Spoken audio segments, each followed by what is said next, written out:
Roger Miller led his conference in runs batted in, so he was consistent over the year. I look for him to bounce back and have a good game. They need him. And if he can bounce back, it'll help Georgia bounce back. Well, on the other hand, we have Arkansas.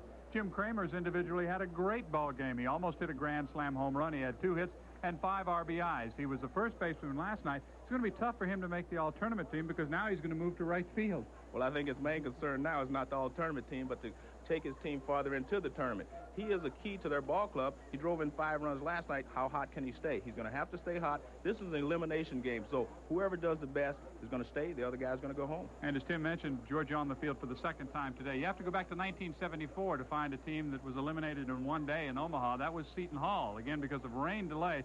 What about it as Georgia comes back and tries to get it going against Arkansas? Well, being honest, I think the edge goes to Arkansas because they've had a day to think about the mistakes they made yesterday and try to correct them.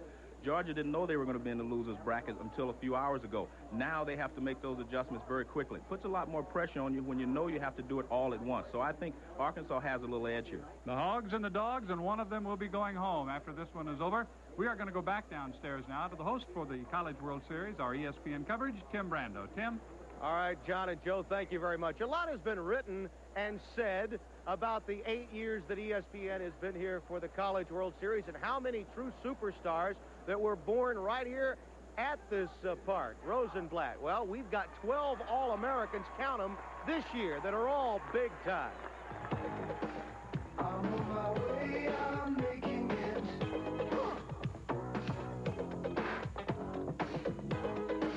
I've got to make it show, yeah.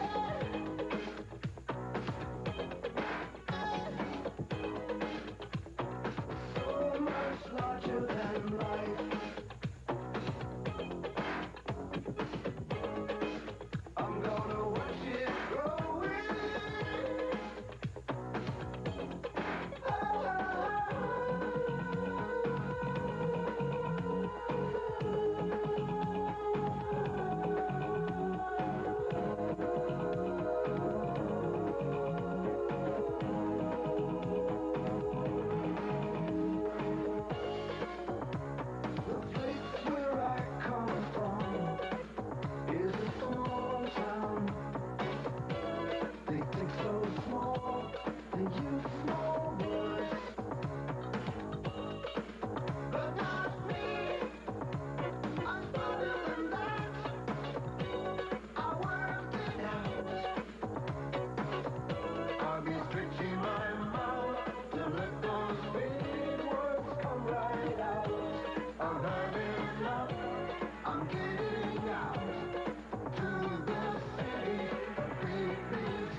Championships.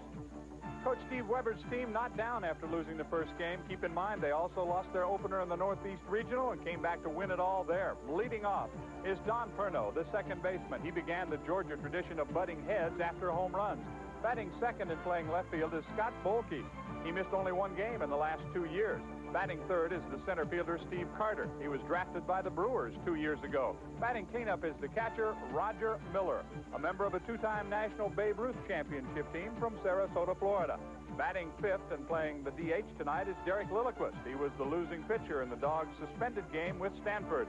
Batting sixth and playing right field is Rich Bielski. He played at Hanford Community College and also Miami-Dade North before coming to Georgia.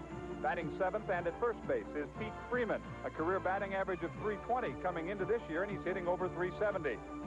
Playing third base and batting eighth is Michael Turner. He had 3 hits in the Dogs' loss to the Stanford Cardinal. And batting ninth and playing short is Pat Swift, a 3-sport letterman at Dowling High School in Des Moines, Iowa. There's the defense that you'll see. Scott Post will be in left field, Rod Moore in center field, Jim Kramer's in right. Don Thomas is the third baseman. Mike Cisco is a shortstop. Kelly Zane will be the second baseman. Troy Eklund will be the first baseman. Behind the plate is Andy Skills, and the pitcher is Dennis Fletcher. And here is Dennis Fletcher, a record of 8-1. His earned run average is 2.70. He has pitched 63 1/3 innings coming in here. You see his strikeout to walk ratio is not outstanding. 54 strikeouts, but 44 walks. That means, Joe, he does have some problems with his control from time to time, obviously. Right, and as we said before, you like a 2-to-1, at least a 2-to-1 ratio between strikeouts and bases on balls. And the umpiring crew for tonight, working behind the plate, will be Bob Nelson, John Bible at first, Bill Rosenberry at second, and Randy Crystal will be the umpire at third. So that's your crew for the game. And for the second time in the 1987 NCAA College World Series, Georgia is the visiting. They were the home team. Now they're the visitors. Arkansas now is the home team twice. Howard McCann at first. Steve Weber is at third.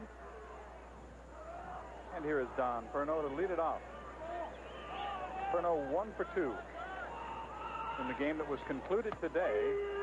They played through the top of the 7th inning last night. Had an hour and 30-minute rain delay in the middle. Played 20 more minutes, then called it and finished it up this morning.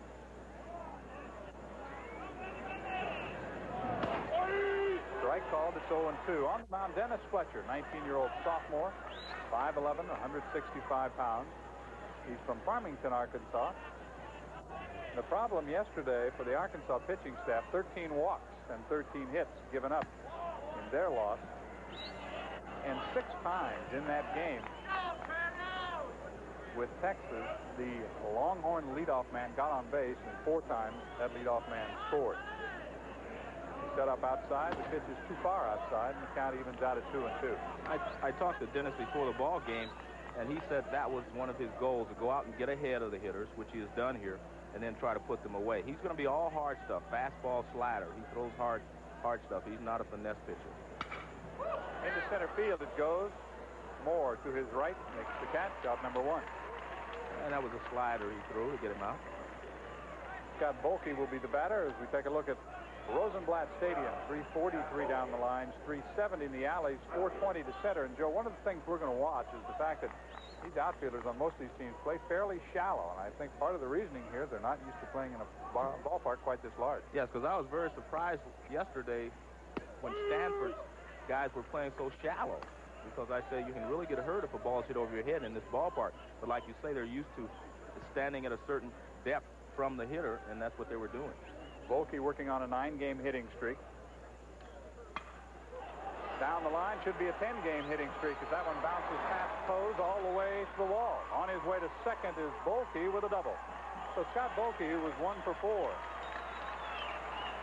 in the loss to Stanford, gets the base hit here. One of the problems you have when you throw a lot of breaking balls, or you are a breaking ball pitcher, is the tendency to hang one every once in a while, and you really get hurt normally. With a slider, he hung inside, and Bolke hit it down the left field line. 20th double of the year for Bolke. He's there with 1 out for Steve Carter. Steve 1 for 3. He went for a bad pitch that time. Steve Carter wears number 18. But most of the season, he wore number 32. The senior from Charlottesville, Virginia. When he got to the regionals, he left his jersey at the hotel. Well, in the regional, he went 8 for 17, made the all-tournament team. So number 18 has now become his number. That's a good enough reason to change. Fletcher looks in his career 10-1 with Arkansas. That one tails outside. 2 balls and a strike. I wore number 18 first part of my career. I went to Cincinnati, and I asked for number 18, and a big fellow named Ted Kluszewski had it, so I switched to number 8. Good reason. And did you stay then with 8 the rest of the time you played in the big league? Yeah. It was very good to me after that. No sense changing it. Right. 2 balls and 2 strikes. The equipment guy said, you go ask Kluszewski for his number.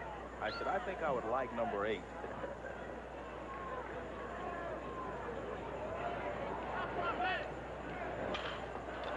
Hits it towards second base. It kind of loops to the second baseman. Kelly Zane runs it down. So 2 outs now for Roger Miller. Don't you think that Roger, after that 3 strikeout 0-4 last night, would like to do something here with a runner in scoring position? Right, and this is a key at bat for him, I think, because they count on him to do certain things, and when you don't do it, it puts pressure on the rest of your team. And he is right in the middle of the order. He is the cleanup hitter. And in a double elimination tournament, you do not have time to make mistakes.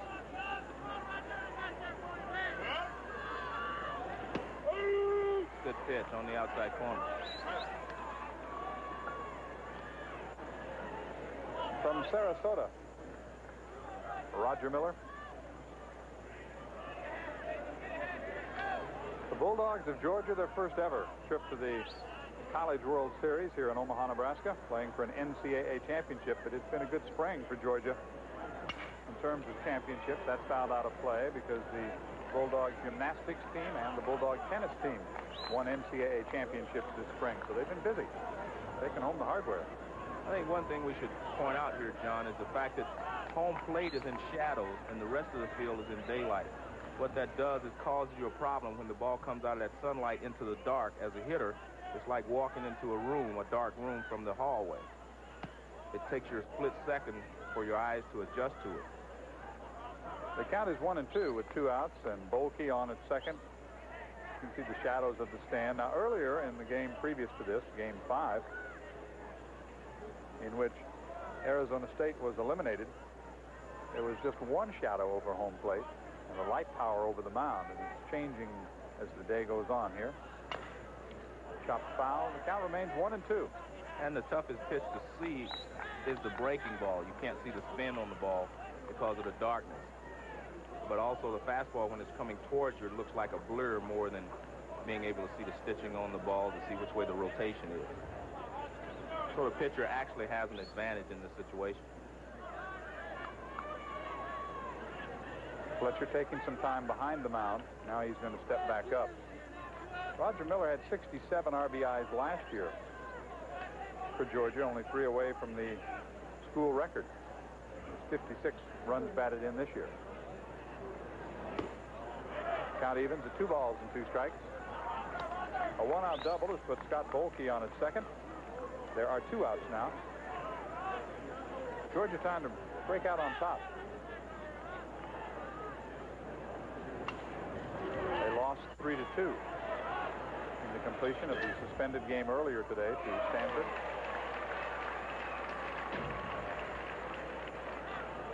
And even having a runner in scoring position is something new, because they had only 7 chances in that game with Stanford with runners in scoring position. Only 7 at-bats with a runner in a scoring spot. Spins but doesn't throw to second.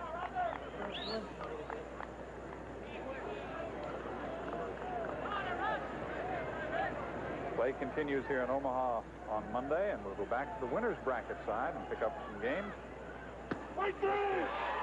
Called him out on strikes, so the double but no damage. We'll go to the bottom half of inning number 1.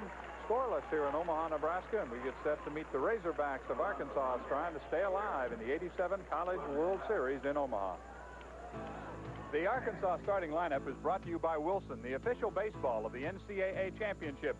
3rd time that Coach Norm DeBryan has been to Omaha, but it's the first time his Arkansas team has lost the opening game. Leading off and playing left field is Scott Pose, a transfer from Western Community College in Council Bluffs, Iowa, right next door to Omaha. Batting second and playing second is Kelly Zane. He was the South 1 regional MVP. Batting third and playing right field is Jim Kramers. He had 5 RBIs Saturday. Batting fourth and catching is Andy Skeels. He holds the Arkansas single-season home run record with 18. Batting fifth and playing first base is Troy Eklund. He hit .451 in high school in Kansas City, Missouri. Batting sixth, the DH, is Randy Bob. He's been out the last 6 games with a broken bone in his hand. He's going to give it a try tonight. Batting seventh is the shortstop, Mike Sisko, the only returning infield starter for Arkansas. Batting eighth and playing third base is Don Thomas. He'll probably be moved to second base next year. And batting ninth and playing center field is Rod Moore. He had 2 hits in Saturday's loss to Texas. And the Georgia defense will have Scott Bolke in left field. Steve Carter will be in center field. Rich Bilski will be the right fielder. Michael Turner is over at third. Pat Swift is the shortstop. Don Perno, the second baseman. Pete Freeman will be at first base. Roger Miller is the catcher, and Scott Broadfoot is on the mound. Here is Scott Broadfoot. His record is 8-3, earned run average of 5.91. He's given up 66 runs in 91 and a third innings of pitching so far this year. Strikeout to walk ratio 62-39. This is his 19th appearance. His 17th start on the year. He has a couple of complete games. So Scott Broadfoot, a senior, 21 years old. He's from Wichita, Kansas. Transfer from Allen County Junior College, and leading off is Scott Pose, the left fielder. Pose was 1 for 4 and scored a run, and the Arkansas lost to Texas. A transfer, as I mentioned earlier, from Council Bluffs, Iowa Western. There are no fewer than 12 junior college transfers on this ball club. Arkansas does a great job of working the junior college transfers into their lineup. Of course, they lost 6 starters last year, so they had to go out and find some new bodies. Scott Pose does a great job at working the pitcher also, John. Slaps it foul. He'll be followed by Kelly Zane and Jim Kramer. Checking the coaches, working first and third. There you have them, Dave Van Horn and Doug Clark.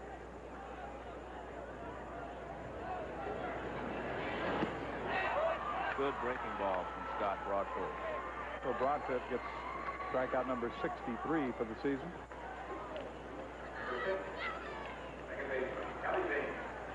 And the batter will be Kelly Zane from Wichita. He was red hot in the regionals. Wound up being the MVP. He's a junior. Earlier this year had a 19-game hitting streak. Was 1 for 4 against the University of Texas. He also spent part of his time as a cook. He works as a chef at one of Wichita's better Italian restaurants.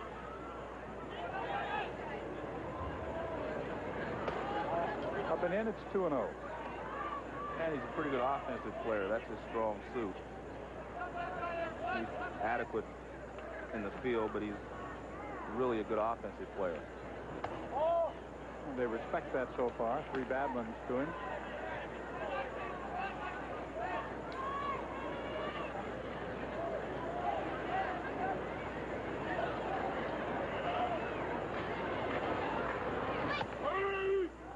Got the inside corner, says Bob Nelson, and it's 3-1. The Razorbacks were red hot as a team in that regional as they swept through the South 1 regional. A team batting average of .413. Into center field. Carter gets to his right and back a bit. 2 out. One of the differences I've noticed already between Scott Broadfoot and Dennis Fletcher from Lilliquist and McDowell is that these 2 guys already pitch inside. They're established early that they will pitch inside part of the plate. Last night, I think McDowell and Lilliquist really went away early in the ball game before they tried to establish the inside part of the plate. Jim Kramer's now 2 for 4 with 5 RBIs against Texas, and he came very, very close to hitting it out of here. He hit the fence in the right field area, but it's a part of the fence that has an advertisement out there for a television station and has a baseball that sticks actually slightly above the fence. And any other part of the ballpark, it would have been a home run, and we will show you exactly what we're talking about. See it right behind the umpire? Yeah, he hit the top part of that 7. Otherwise, it's a grand slam. That's how close he came. Yeah, that part is above the fence. That's what you call bad luck. Grounds it towards short. Swift to Freeman. 1, 2, 3. The Razorbacks go in order. We will go to the second in Omaha, Nebraska. Feel the excitement of championship college baseball. The best teams in America battle in the NCAA College World Series. Live tonight at 8 Eastern, exclusively on ESPN. Let's recap what's happened so far in the NCAA College World Series. Oklahoma State beating Arizona State in Game 1. In a 10-inning affair, LSU outlasting Florida State 6-2. Texas bombed Arkansas 13-6. And we continue with Game 4. the one that was just completed this morning because of the rain. 3-2, Georgia losing to Stanford.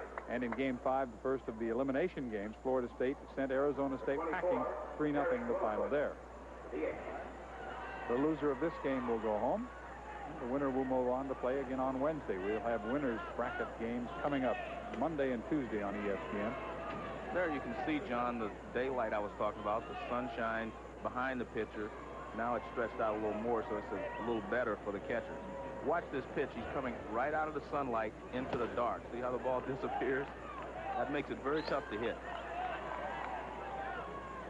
An even 300 average. One more home run, and Derek Lilliquist from Sarasota, Florida will have tied the home run record. Of course, records are nothing new for him. He has set 8 different records, most of them in the pitching category this year.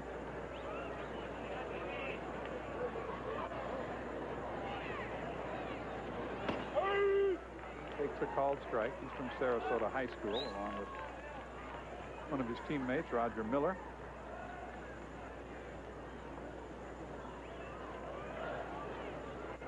Fletcher's given up 1 hit. He has 1 strikeout so far. On 1 hop to Eklund. He'll make the play by himself. And that's the way the second inning begins. Fairly quiet so far. We've really only had 1 high-scoring ball game. That was the Texas-Arkansas game the first time around. Everything else has been fairly low-scoring and pretty well played. Well, I think you'll find that to be true probably tonight as well, because when you're on the verge of being eliminated, you have a tendency to play a little closer to the vest, so to speak, and the players have a little more pressure on them, and I think you'll see a low-scoring ball game. Rich Bielski was 0 for 4 against Stanford.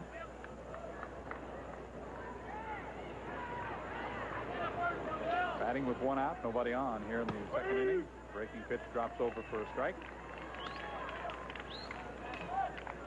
We mentioned the problem with the Arkansas pitchers. They used 5 against Texas. Peters was the loser, but O'Quist, Harris, Edwards, and Sebahar, the starter, all pitched. And all of those probably would be ready to go today if needed, except it might be Harris. As the old saying go, everyone is ready today because they'll have all winter to rest if they do not win today.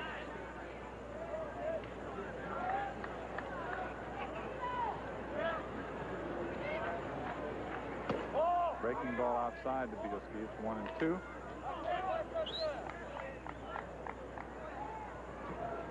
Bielski went to Calvert Hall High School. And Rich, though he's a right fielder now, was a shortstop in high school. Rolls it foul.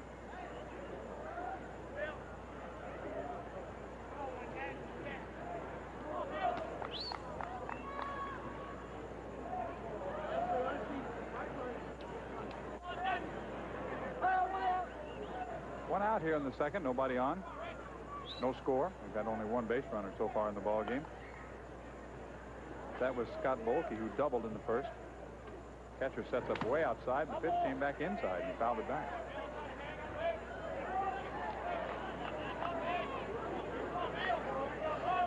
John, one of the things that I've noticed about amateur baseball is the fact that the umpiring is so different. One umpire would be what you would call a pitcher's umpire, which doesn't mean that he calls balls out of the strike zone, but he uses the whole plate. Wherein other guys may be what you call hitter's umpires, who make the pitcher get a lot of the plate with his pitch before he calls a strike.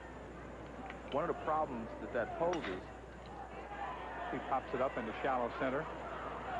Moore makes the play. 2 outs. Go ahead, Joe. One of the problems that poses is that a lot of the hitters do not know what to do. They are not aggressive when they go to the plate, and they don't know whether to go up and maybe take strikes, take some pitches, try to get a base on balls. Whereas in the major leagues, you know what the umpire is. You know if he's a pitcher's umpire or a hitter's umpire, and you adjust accordingly.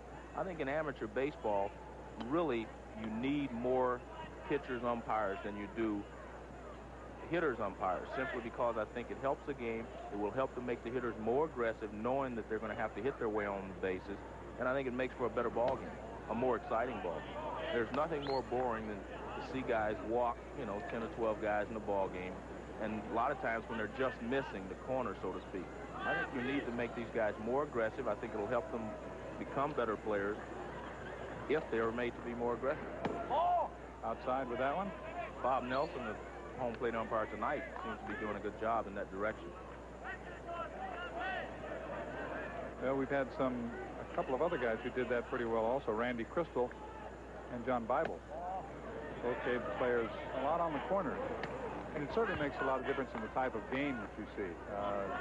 Many of these young men would be content to sit back and take a few pitches, you know. And take their base on balls. There is a base on ball.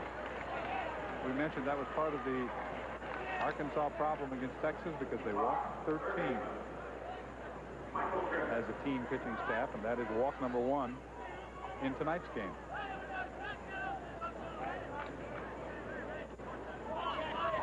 Well, another thing I've been really impressed with, I've interviewed 4 of the pitchers that have pitched the 2 ball games now.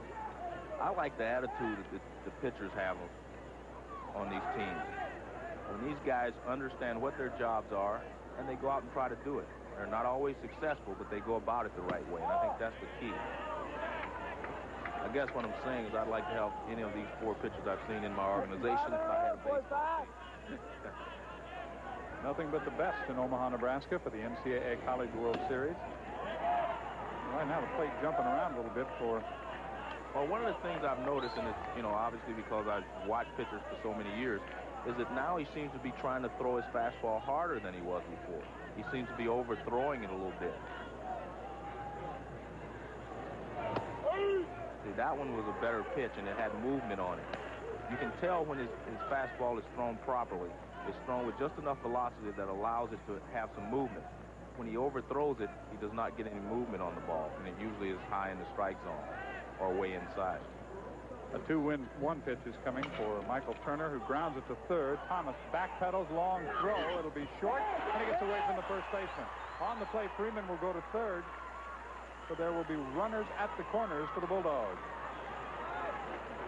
This is the toughest play in any place for a third baseman, when you have to go backwards on the ball. So he's giving him a lot of line.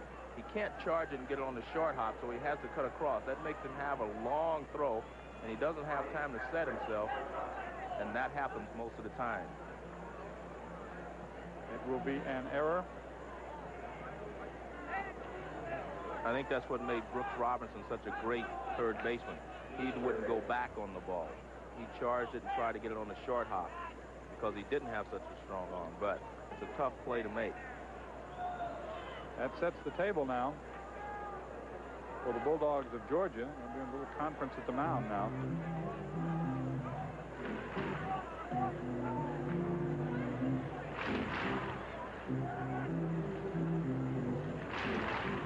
A team meeting. Yes.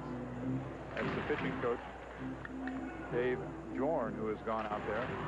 A lot of the things are, you know, discussing here are not just how they want to pitch a guy, but they also want to know why, you know, what they're going to do in case the runner breaks from first base, because you do not want to end up giving the guy a base, you know, stolen base or a guy scoring. Here we'll take another look at the play. See that high chop there? You've got to make a decision to go in and try to short hop it right there. See, the bag is 90 feet. He's at least 15 feet behind the bag, which makes it a long throw. At this point defensively, they will set up and go. They've got 2 outs, so defensively they can play back. Check swing roller to short. The throw to first is in time, and that'll do it.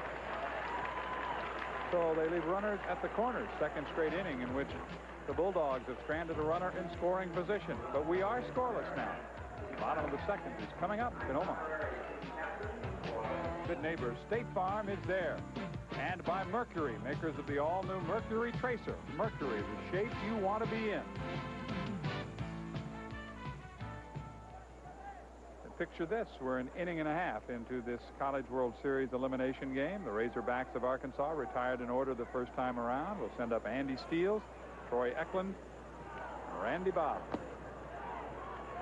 A great story on Andy Steele. He was actually born in New Zealand. Now lives in California. His father is a minister in Los Angeles. Her pop was also a Rhodes Scholar and once played piano with the New York Philharmonic. And he's also a third-team All-American this year, which I think is quite an honor. And he also had an 8-game hitting streak ended yesterday when he was 0 for 4. Holds it foul at the plate. Arizona State has gone home with all the marbles 5 times. It's the first team eliminated this year. The loser here will also be going home, and the winner of this game will stick around and play the 5 o'clock Eastern time game on Wednesday night. We'll go back to doubleheaders. Single games coming up the next 2 nights. Down too low, which is set for tomorrow to be Oklahoma State and LSU. And on Tuesday, Texas and Stanford.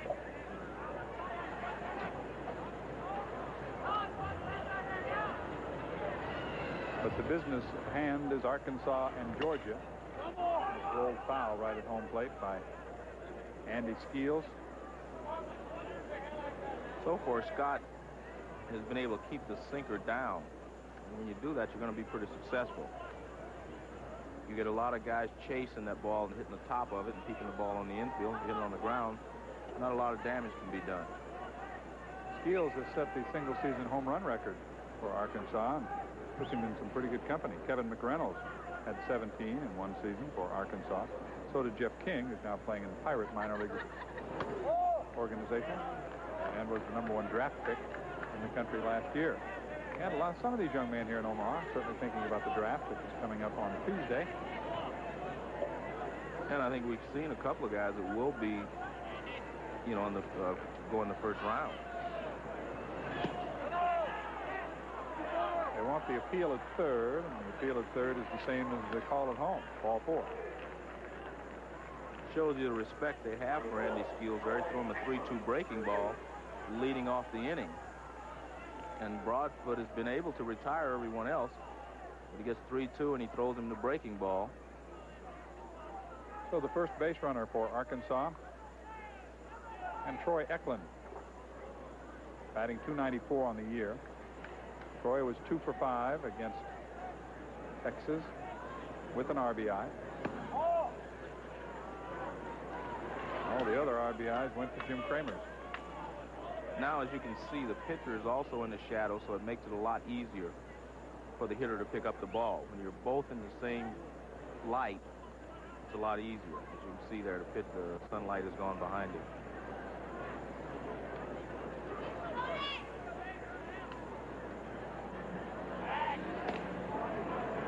Troy Eklund playing first base tonight. And last night he was the DH. May also wind up in the outfield next year. He's a young man from Park Hill High School in Kansas City. Got some versatility. Line drive is speared by Turner at third. That is a great play. That's extra bases down the line, of course, if he doesn't even knock it down. And the thing that's interesting, he plays off the line a little bit at third base. Now Randy Bob, who has missed the last 6 games because of a broken bone in the little finger of his left hand. Randy is going to try it. He's been coming on strong. At first they thought he wouldn't even be able to play, and they didn't even think they'd make him eligible for the College World Series in this NCAA championship event. But the young man from Broken Arrow is going to get a chance. You can imagine it's a disappointment. You take a look at his left hand. You see it's heavily taped. The problem is not so much in the batting. He can swing the bat. He cannot play the field. He's regularly the first baseman. He can't catch it. That's tough. It's tough to play in the field if you can't catch it. Skeels the runner at first. He's moving, and the ball is hit down the line. Hooking toward the corner. It's a foul ball.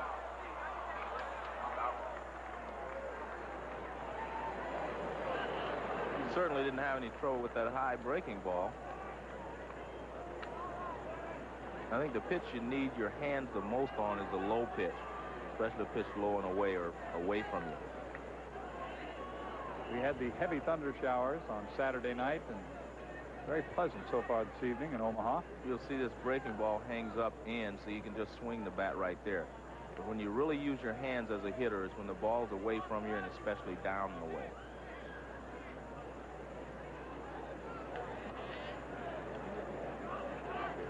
The sun field, though, continues to be the right field, even though, as Joe mentioned, the infield now is completely in the shadows, which is helping the hitters. That's hit hard to third through the legs of Turner. Everybody's safe. The ball was hit hard, but Turner couldn't come up with it at third. After making a great play, he doesn't get the wicket down quick enough. So he should already be down. I think you've heard me say a lot of times on the telecast that you catch the ball out in front of you, and that was a good example of why. He got the ball, his glove down too late. If you have it out in front of you, it gives you more time to catch the ball. You can see it and watch it right into the glove. Mike Cisco now the batter, the shortstop. It was Mike who had the game-winning RBI against Clemson as Arkansas clinched their regional championship. It's a called strike right down through there. And Mike is from Des Peres, Missouri. That's D-E-S-P-E-R-E-S, Des Peres. It's in the St. Louis area.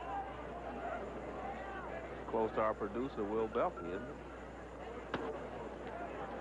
Yep, Will's from that neck of the woods. I was wondering how you learned how to pronounce it. Skeels is at second and Randy Bobb, the runner, at first. Bobb aboard on the errors. Skeels walked. So still no hits in the ball game for Arkansas, but they do have a scoring threat going. Runner's going. The throw to third is in plenty of time. Skeels is caught stealing easily.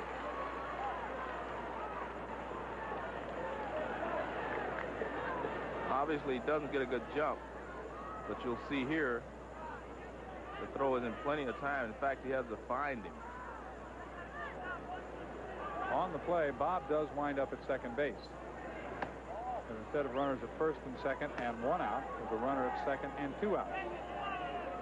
And Randy Bobb does not get credit for a stolen base.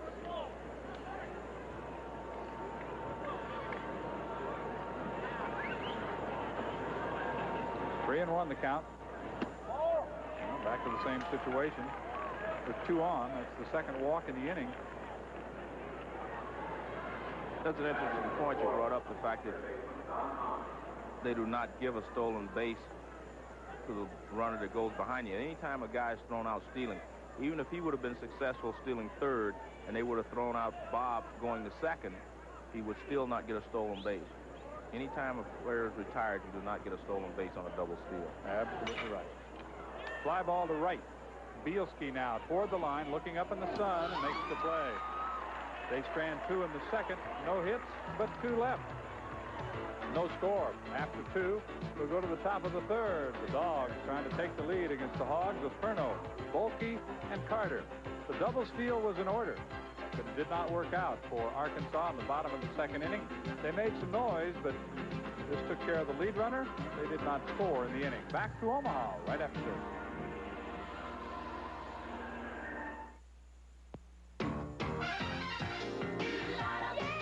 ESPN, 8 o'clock Eastern time for Oklahoma State. The high-scoring Cowboys against the Tigers of LSU. Should be a good one. Hope you'll join us here for game number 7. Here it is 0-0 as we go to the third inning.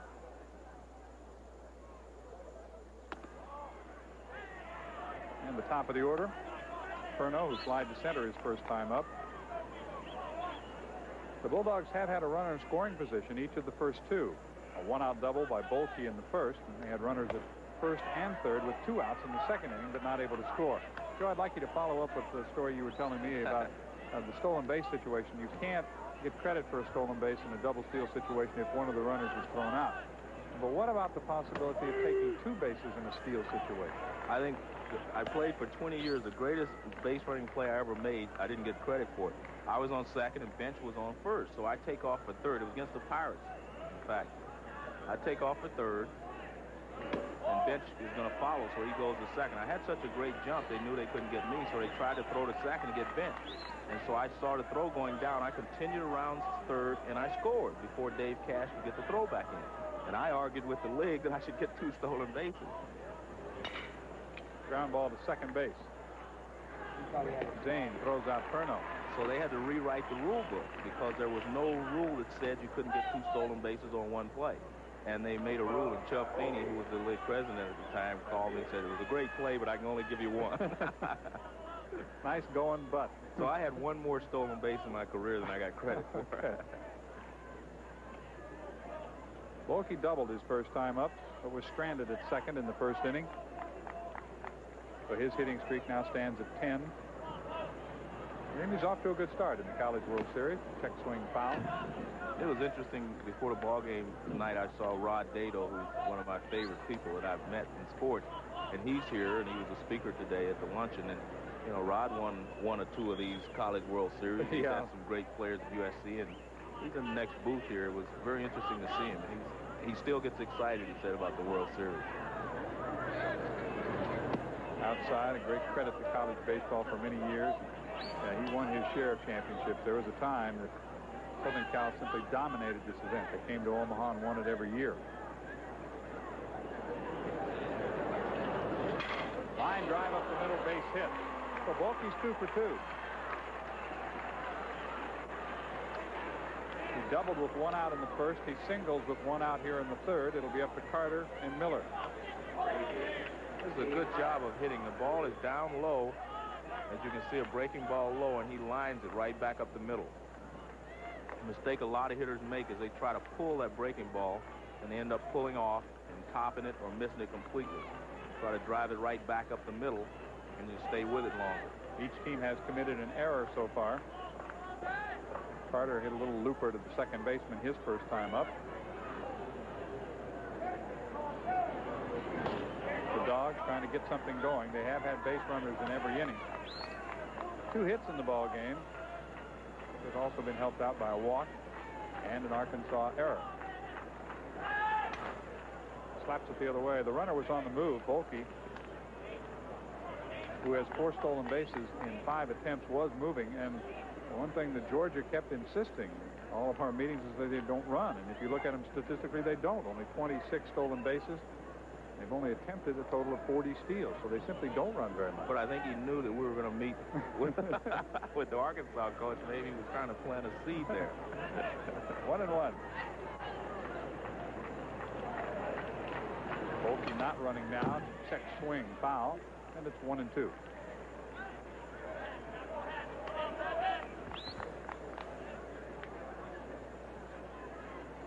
Carter, the batter at the plate.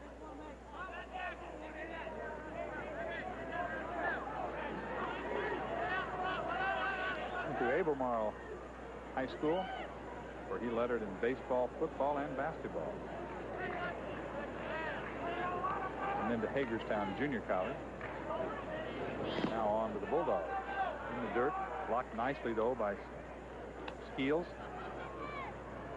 As a hitter, if you watch a pitcher's motion very closely, a lot of times you can detect something different in his motion when he's going to throw the breaking ball as compared to the fastball. And what he did then, what Dennis Fletcher did then, was he really emphasized his motion and threw an off-speed pitch. Chop foul, and that one took a big hunk out of Skeels. He'll have to walk it off. I don't think I've ever really understood, Joe, why anybody would want to be a catcher. They call them the tools of ignorance. But I've never understood why you'd want to be a catcher either. Because it's really a thankless job when you take one off the toe like that. The only time they recognize you is when you make a good throw to second or throw out a guy trying to steal, or you block a ball. And even when you're blocking it, you're taking one off the chest or something. And when you go down like that, they say, come on, get up, let's go. Yeah, rub some dirt on it. Let's go. Chop toward first. Bounces away from Eklund, and everybody's safe. I think Eklund was thinking second base and what he was going to have to do with the ball, and the result is he didn't do anything with it. Well, he definitely misplayed it. By that, I mean he didn't. To catch a ground ball, you either try to get it on the short hop or the big hop. The worst is in between, and that's what he lets us do. See, right in between hops. He should have been back further or in closer. Second error. The third baseman, Thomas, made an error earlier. Now Eklund has made an error, and there are runners at first and second. And it's making it tough on Dennis Fletcher. And I think there's no doubt that the guys feel a little of the pressure, knowing that if they're eliminated, you know, they're back home. And that puts a little added pressure on you, especially on the infield. I think the infielders are under more pressure in a College World Series than the outfielders are. An extra note on Miller's 4 strikeouts. He has been called out on strikes 4 times. It's not what you want in this kind of situation. You got men at first and second and only 1 out. Put the ball in play. He does. Deep center field. Moore on the move into the shadows. He lost the ball. The runners had the hold. And nobody's going to score. No, he ran through a sign. Here's the play at the plate. He'll make it. So 1 run in. Georgia has the lead and runners at second and third. Volke ran through the stop sign at third, but his coach Weber gave him and he scores anyway. It looked like Moore had the ball in his glove. It simply dropped out, went behind him, but nobody had moved because it appeared he was going to catch the ball. Well, he definitely got back there in time to make the play, but it hit his glove and dropped out. As you see here, he's there, and he actually hits it off the back of his glove. It seemed like he closed it a little too quickly. It is another error. So the defensive disaster continues. Where is it? But this is one of those plays where Weber is trying to hold him. He's saying, hold, hold, hold. Okay, hurry up, hurry up. And he ends up making it. Barely. So now we still have runners at second and third. Carter's at third. Miller, who did put the bat on the ball, he doesn't get a hit.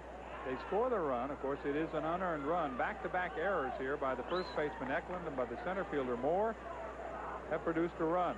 And Georgia's still at work now with Derek Lilliquist. A chance for him to pick up a couple of more. Lilliquist 1 for 5 in the College World Series. And it's 2-0. What does that do to a pitcher when you get into that situation? Well, it depends on the pitcher. Some guys, as they say, bow their neck and get a little tougher.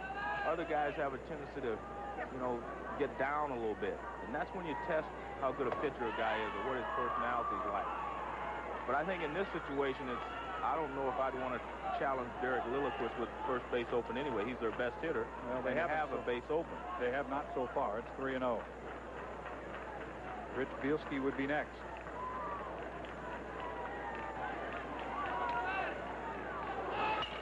He challenged him, a ground ball to second.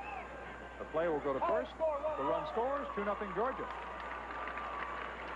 So Lilliquist gets his 62nd RBI on the ground ball. Carter scores the run. Miller moves to third. 2 out.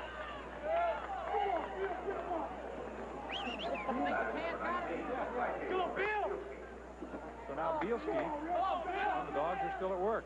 And for the first time in the College World Series, they're on the plus side. They never led in that loss, the 3-2 loss to Stanford. But they've jumped up here 2-0 with a couple of unearned runs. I'm still a little surprised that he threw that ball down the middle to Lilliquist there with his right-hander Bielski on deck. Might be that he didn't intend to throw it right down the middle. Right. If it always went where you wanted it to, there'd be a lot of 120 batting averages. Yes, true. Out the mound, Skeels will talk to Fletcher, trying to settle him down a little bit. He went 3-0 before he gave up the ground ball to Derek Lilliquist that scored the second run of the inning. Volke and Carter have scored, and the Dogs have broken out on top.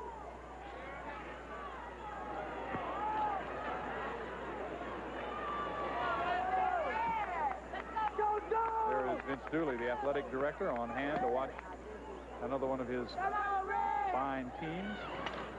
Grounded to third. Nice play. Thomas picks it and throws him out. 2 unearned runs in the top half of the third to put Georgia on top. The Bulldogs have jumped ahead of the Razorbacks. Arkansas will try to answer as we go to the bottom half of the third in Game 6 of the 1987 NCAA College World Series. It's 2-0 Georgia. Errors have killed the Dogs, or have killed the Razorbacks.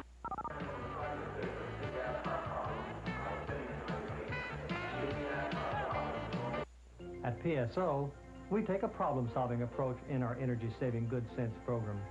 Your PSO representative will give you specific solutions that will lower your total energy bill. Our PSO rep showed us how a few energy efficiency features, like insulation and a heat pump, can save us literally thousands of dollars over a period of years.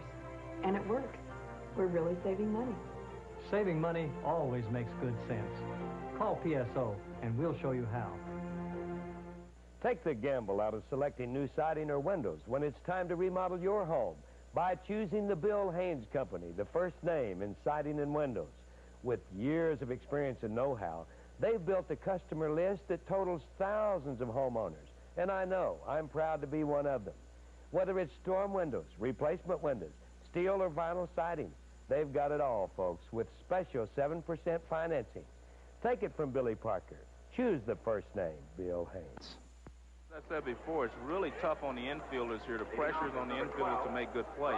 And you see a fine play here. A guy moves to his left. Third baseman makes a fine play, straightens up and makes a good throw. That's not an easy play. That's a very tough play, especially with 2 outs and a runner on third.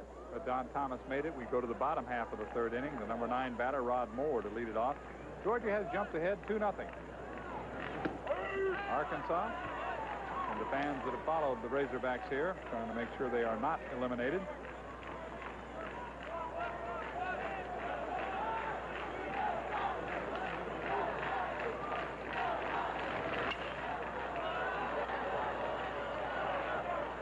It drops out of play just above the photographer's area here in Rosenblatt Stadium. Good crowd on hand tonight.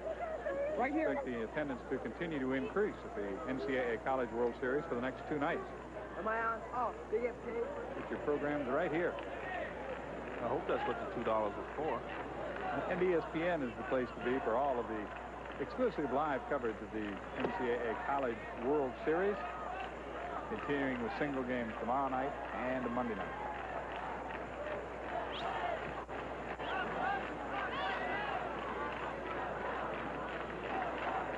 Moore was 2 for 4 in the loss to Texas on Saturday. Scored a run. That final was 13-6, and the Razorbacks find themselves down here 2-0.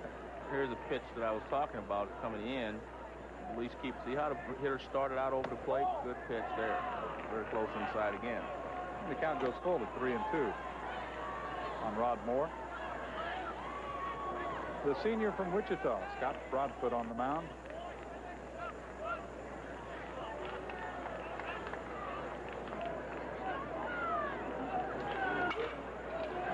Slicing into right field. Bielski comes on, can't get there, drops for a hit. Got it in on him, and he fought it off and was able to dump it into shallow right center. So that is the first hit of the ball game for the Razorbacks. A leadoff third-inning single by Moore. He slices it in the right field and just drops in front of Kramer's because I don't think he could see it. You know, as we talked before, that is the sun field. There's still a little sun over there in right field. Top of the order now. Scott posed. Broadfoot has so far in the ballgame walked 2, and he's gone to at least 3 balls on 4 of the first 9 batters that he faced tonight. He goes around that batting order for the second time. Posed, struck out his first time up, shows bunt, pulls back, and it's a strike.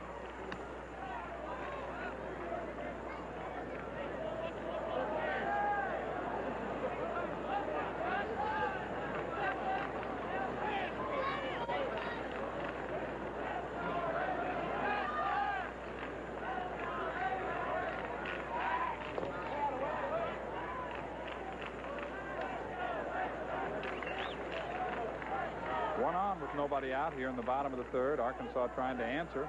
The Bulldogs picked up a pair of runs in the top half of the third inning.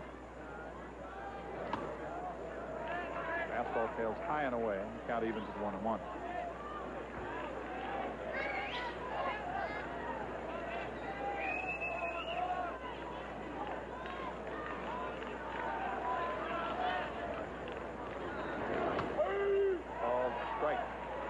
Hits 1 and 2 to the young man from Iowa Western Community College. He hit .425 last year. In high school, he lettered in football, baseball, and track. And his hobby is calligraphy. Breaking ball chopped foul at the plate, and that one caught the home plate umpire. Most of your managers do not like to hit and run or put a guy in motion when there's 2 strikes on the hitter, unless it counts 3 and 2, because a lot of times it distracts the hitter, and he ends up swinging at a bad pitch. Bob Nelson behind the plate. He'll get a few bumps and bruises. Pose, Zane, and Kramer's coming up with a runner at first. Ground ball to second, could be 2. Perno to Swift to Freeman.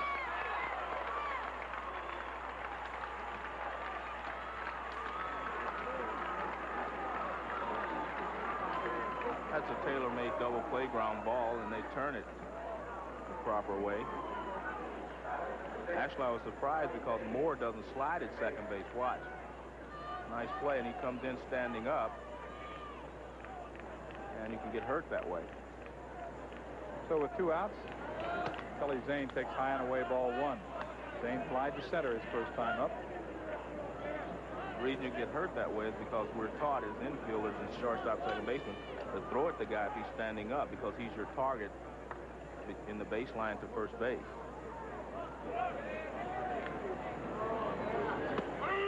Sometimes on real hard hit ground balls, you'll see the guy just simply get out of the baseline. Run out in the outfield or something like that is a proper way to do it. But otherwise, you're going to be looking at it right between the eyes. Because you're right in the baseline, he has to throw to first base. And you're a pretty big target when you're standing up. Hit hard but foul outside of third. Made to order this double play. We'll see here. Nice feed. See, he's standing right in the baseline. He runs right to second base. And actually, the umpire said something to him afterwards. He told him to get down next time and make sure you slide. And there are also, Joe, I don't know that you're aware of this or not, there are infielders who will drop down and sidearm that ball, too. Yes. I'm sure you've run into your share of those. I think the funniest play I ever saw was Maury Wills hit Orlando Cepeda in the head like that. He didn't slide, and the ball went way on the right field line. It was one of the funniest sights I'd ever seen. Orlando didn't think it was too funny. No, but he started to slide from then on. 2-2 pitch is hit foul. Off to the right. It's funny how you remember things as kids. I was a little kid going to Giants games then, and I remembered that, and it always stayed with me as I played in the major league. Make sure I get down so they didn't hit me in the head. 2 outs in the inning. That was a sweeping breaking pitch that dropped outside. He went for it for the second strikeout. Broadfoot gets them, and we'll move on. We get set for the fourth. The Bulldogs coming to bat, leading 2-0 over the Razorbacks of Arkansas. Freeman, Turner, and Swift coming up. This is the way it ended. We'll be right back.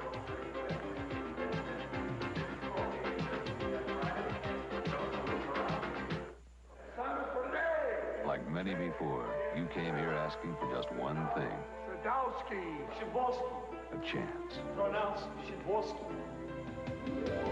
You're gonna make it here, 'cause you make America work, and this spot's for you. Here's to you. Beechwood Age for that clean, crisp taste that says Budweiser. This Bud's for you.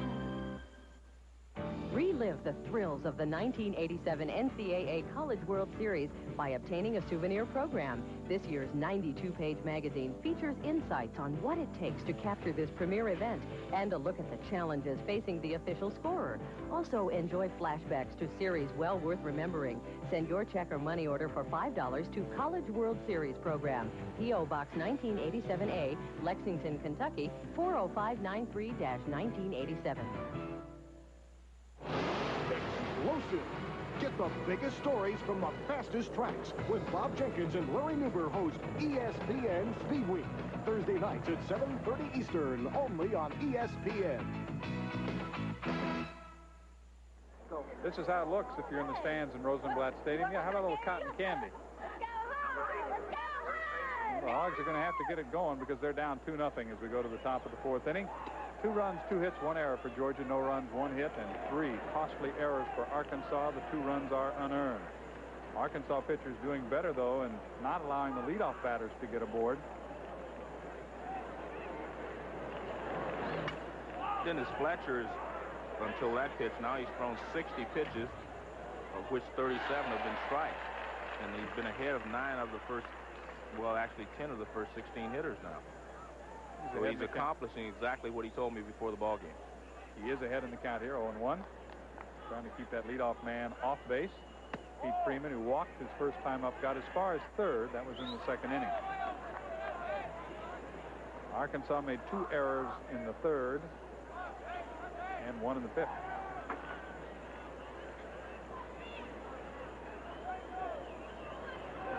Check it, 1 in the second. There was an error on the third baseman. 2-1 the count here. Very pleasant night in Omaha, Nebraska. Winding up the first full weekend of activity. We'll keep it going right into next weekend. More live coverage of the 87 NCAA College World Series. One of these teams will not be around. The winner returns to play at 5 o'clock Eastern time on Wednesday. The only time that Fletcher has a problem is when he tries to overthrow his fastball. Like that. That's out of the strike zone, but it's high fastball.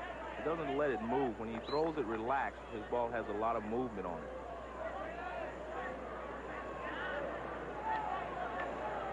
Fletcher not too big, 5'11", 165. He's just a sophomore and time is called.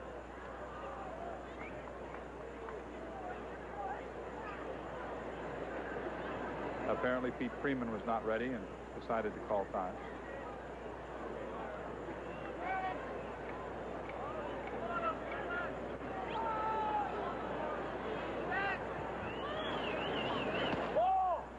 Just off the outside corner. Fletcher's second walk, and second time it's been Freeman. And it's another 3-2 pitch, 3-2 breaking ball that he misses with. And when a guy's leading off the inning, I hate to see you walk the leadoff hitter of any inning. A lot of people say, well, if you throw it down the middle, he may hit a home run. Well, if he does, it's only a solo homer. Now, if you make a mistake and this guy hits a home run, it's a 2-run homer. 6 times in the first game against Texas, the Arkansas pitchers allowed that leadoff man aboard. He's aboard here, and that's a fly ball to right. Kramer stays with it. Michael Turner retired. And Pat Swift is looking for his first hit in the NCAA College World Series. 0 for 5 so far. We'll take a look down at his head coach, Steve Weber. Steve, one of the head coaches who does work the third base coaching box. I think they feel a little more involved, you know, when they're down at third base. And you also get a different view of the ball game. You get a different view of your hitters. You may be able to see them a little better in their movements.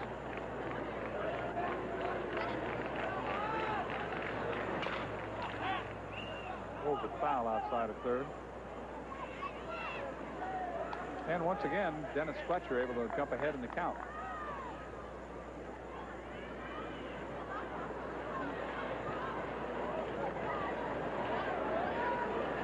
There's a sign.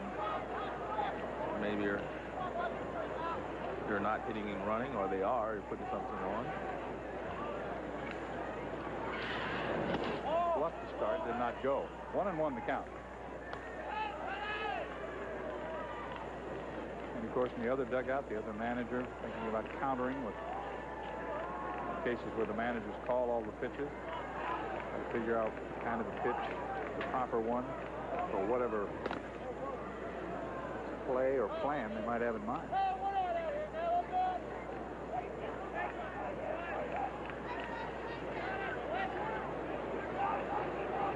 Watch Fletcher this time. See, he tucks a little bit. I guess I shouldn't say these things because people will start to notice him, maybe guys that are playing. But he's a little more, he emphasizes his motion a little more when he throws the breaking ball. Now, how do you mean that? How can you tell? I don't think I want to tell you. Okay, thanks. Because I don't think that's fair. I shouldn't have said that anyway. I just have a problem because I always analyze pitchers because, you know, I've fought against them so long. Ground ball to third. Thomas to second for one on to first. Not in time.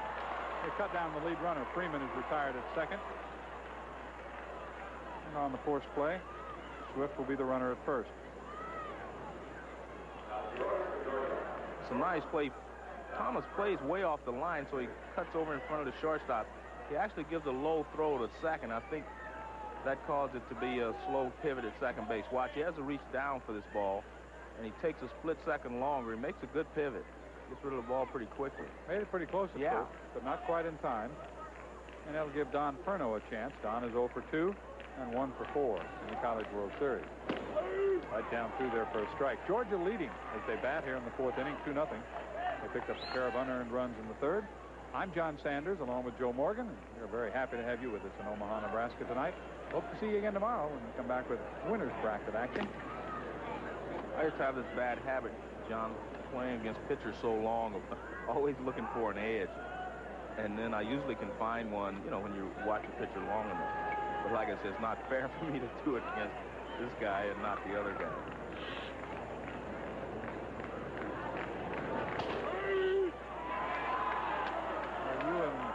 Other broadcast mate, Jim Cotton, I'll probably have the same problem. You study the other guys, right? Here's a good fastball. It's a high fastball, but it does have some movement on it. No balls and 2 strikes. You got the call on that one. Quick toss to first. Pat Swift, the runner, being held by Troy Eklund. We're in the 4th. Game 6 of the 1987 NCAA College World Series on ESPN.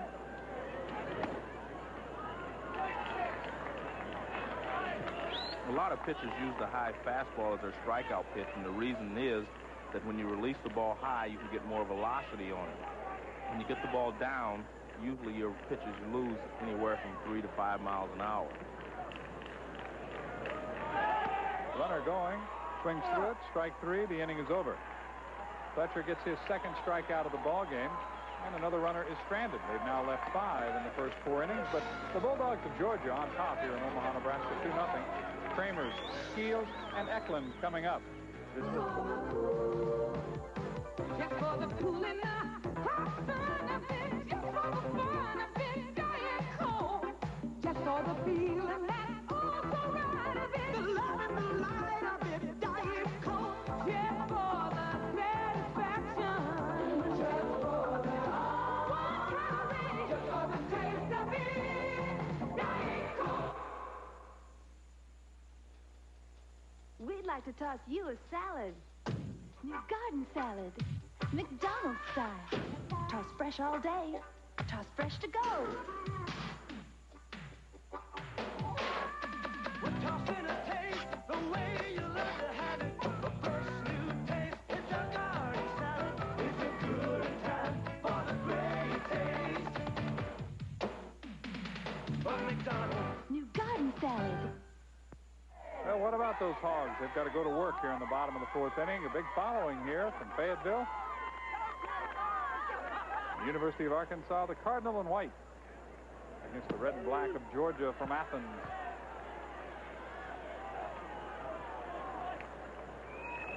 That's the 47th pitch for Scott Broadfoot. 27 of them have been strikes, and he's been ahead on 7 of the 13 hitters he's faced. Ground ball by Kramers to Perno.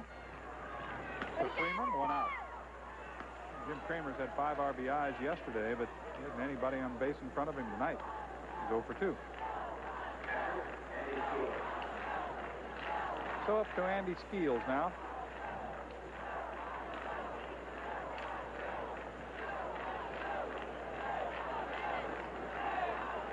Skeels hit .438 in the regional. We do have action in the Arkansas bullpen. They're going to loosen up Ray Harris now. Curveball dropped over for a strike. Andy Skeels, of course, is quite a character. In fact, he has got to be in Joe Morgan's league because his nickname is the Sultan of Sleep.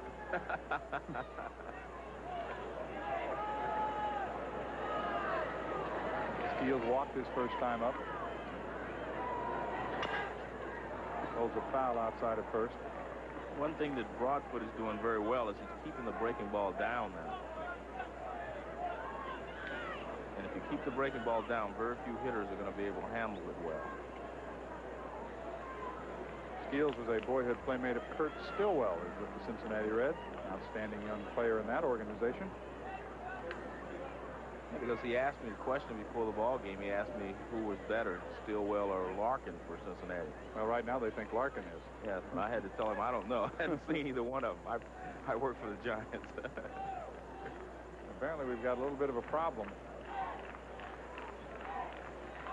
As the trainer and the coach come out to take a look. See if he is having a physical problem on the mound. And the throw pitch.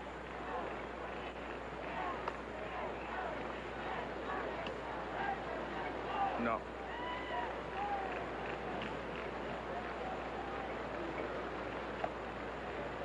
Seems to be having a problem with his leg, his right leg. Or the right side of his body. It may even be his hip. But he is having some discomfort on the right side of his body. Let's get an update as we go down to the dugout area. Tim Brando standing by. Tim? All right, John and Joe, thank you very much. They were concerned about a twisted ankle as he was coming off the rubber.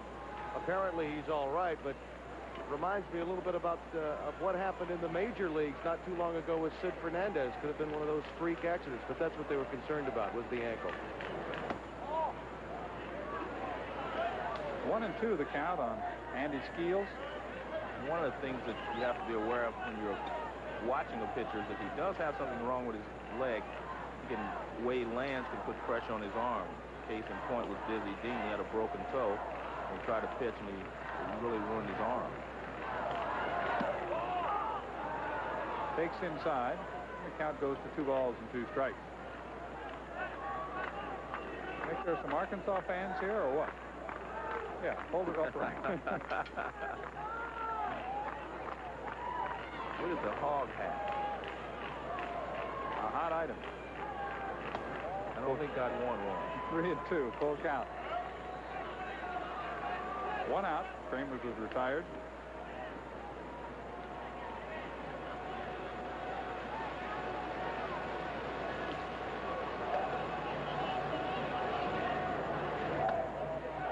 Way outside, another base on ball. That's 3 walks allowed thus far by Scott Broadfoot. Skeels aboard. And that'll give Troy Eklund a chance. He lined out to third baseman Turner his first time up. He'll look at Doug Clark. Clark, of course, taking the signals from Norm DeBryan. Norm's had some pretty good players. We mentioned Kevin McReynolds and Jeff King a little earlier. Johnny Ray of the Pirates. Tim Lawler now with the Red Sox. And Ron Reynolds, who's now in the Phillies organization. Used to be with the Mets. All products of Arkansas baseball. Got the foul at the plate.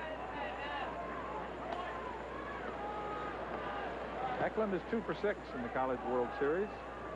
This NCAA championship event.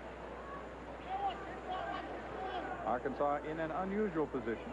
They finished second in 1979, third in 1985, and this is the first time they've ever lost their opening game in the College World Series. Down too low. Darkness beginning to creep in on Rosenblatt Stadium. 38 straight years the fine city of Omaha has hosted this event. An announcement today that they will be back again in 1988 to Omaha. Fouled it back. It's 1-2. Rattled the windows on the right side over there.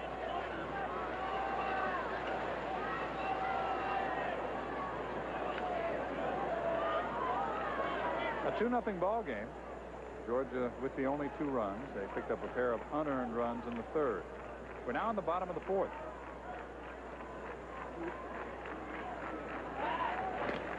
Dancing back at first is Skeels. Andy was in scoring position one other time when he walked the lead off the 2nd. He got the 2nd and was thrown out trying to steal 3rd. Rolled right in front of the plate. The only play is to first.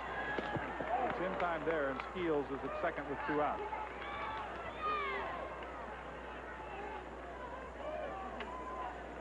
Again, Broadfoot gets the breaking ball down, and they chase it, and all you can do is hit the top of it. As you'll see here, it's a good curveball. It's a good 2-strike pitch. See how low that pitch is? And it's also away. And there's nothing that Troy can do with it. So Eklund grounds it back to the pitcher. And that will bring up Randy Bob. Back in the lineup. The broken bone in his little finger of his left hand. Wearing that heavily taped area really for support. Give that hand some support. The toughest thing to do in baseball is to hit when something is wrong with your hands, because you use them so, you know, that you have to have a feel for the bat. You have to feel like you can throw the barrel of the bat at the ball. So anytime you have a hand injury, it's far more difficult to hit than it would be, say, with a leg injury or something like that. Sometimes a leg injury can help you, especially if it's to your front foot or front side, because it makes you stay back. Bob with a .381 batting average. They wanted his stick in the lineup, and they've got it. Swing and a miss there. He reached on an error his first time up, an error by the third baseman Turner. The one error that the Bulldogs have committed. Arkansas has made 3, 2 of them in 1 inning. That gave Georgia 2 runs. 2-0 is the score in Omaha. This is Game 6 of the 1987 NCAA College World Series. John, I think when you have a hand injury, it hurts you more when you swing and miss. If you make contact or even foul it back, it doesn't hurt you normally as much. See, that swing there wouldn't hurt as much as the one before. When you swing and miss, it just seems to put a lot of pressure on the spot that's sore. But when you make contact, it does not bother you. Maybe it's distributed through the bat. Well, the Razorbacks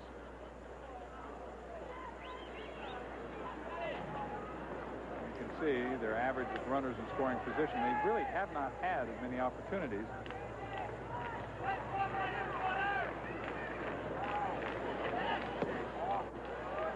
Backhand play by the catcher Miller. That looks routine, but it isn't always routine. 2 balls, 2 strikes, 2 outs. 1 on.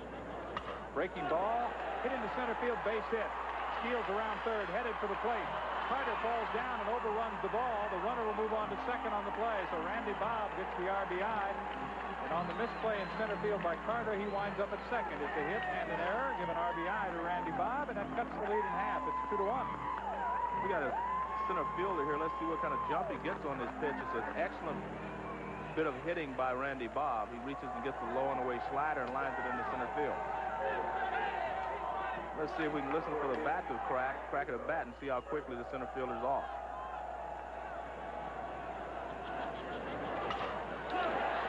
Got a good jump. He started moving right away. As you can see, he just ran past the ball. Back to live action. It's bunted right in front. The catcher fields it and throws him out. So Cisco trying to bunt his way on, not able to do it. But the Razorbacks come up with a run here in the 4th inning. We'll move to the top of the 5th. It's now Georgia 2 and Arkansas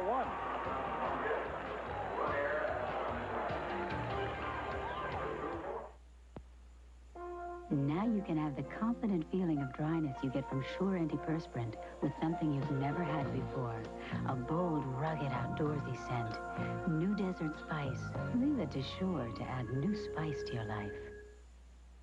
Now you can have the confident feeling of dryness you get from Sure Antiperspirant with something you've never had before. A light baby fresh fragrance. New powder dry scent. Leave it to Sure to keep you powder dry all day. Bartender? Yeah. Give me a light. A light? Yeah. Why, sure. Oh, I've got it.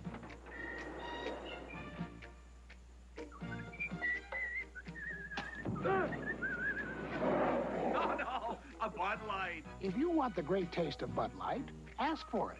Bartender. Yes? Give me a, let's see, give me a Bud Light. Everything else is just a light. Nice call. Thanks. It's like getting it straight from the horse's mouth. Television's most comprehensive thoroughbred racing report delivers all the latest news and highlights. Join ESPN in the winner's circle every Thursday at 6:30 Eastern.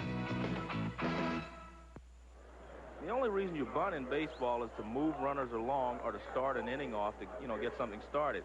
You already have a runner in scoring position, and bunting here was only going to move him to third with 2 outs. It's very rarely you ever see a guy bunt with 2 outs and a tying run at second base. You should try to drive him in. Even if you're not a good hitter, you still should try to drive him in, because a bunt's only going to move him over 1 more base, and it'll be left up to the next hitter. Good crowd on hand in Rosenblatt Stadium, Omaha, Nebraska. That, by the way, the second time in this series that a Georgia outfielder has made an error on a base hit. This one, though, did not come back to haunt them because they retired the side. Against Stanford, An unearned run did result after an error in the outfield, but not this time. So there was the error, but the run is still earned. The RBI is credited on the play to Randy Bopp.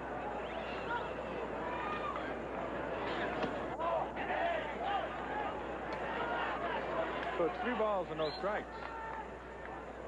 Scott's had a perfect night so far. 2 for 2. He scored a run.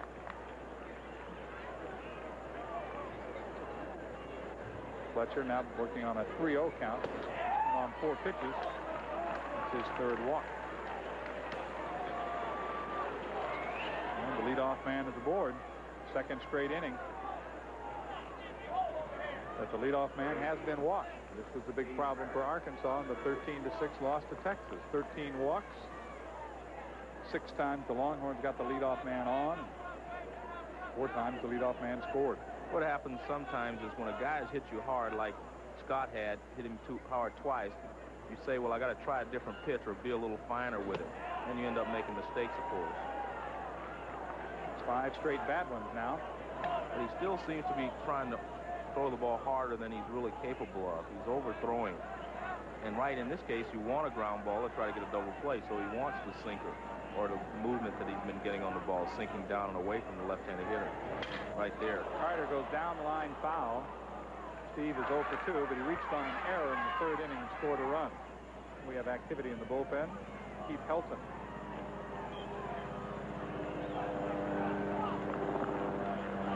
Is out there. A left-hander starts to loosen, throwing behind Dennis Fletcher. It's a 2-1 ball game. We're in the 5th inning.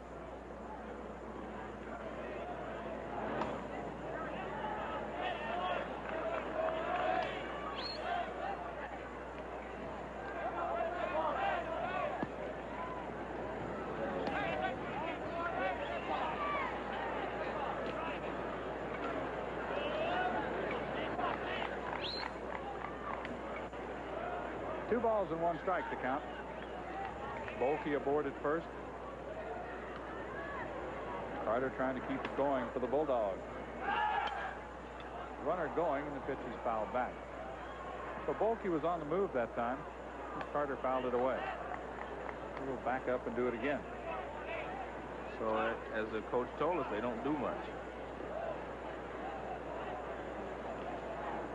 Well, he did hit and run with Carter. I guess that's right. He did say he hit and run with Carter a little bit. They tried it that time. We'll see what they do on 2 and 2. Now, earlier when they started runners, they started them on only 1 pitch, and that was it. They didn't start them again.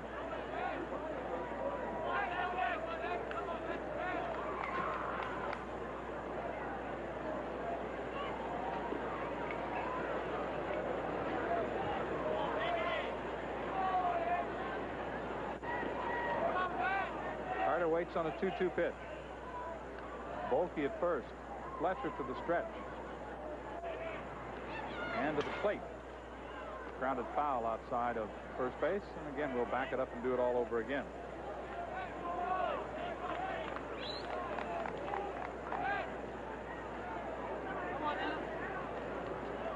Bolke's been on base 3 times. A double, a single, and now a walk. Carter, his nickname is Magic, waits at the plate.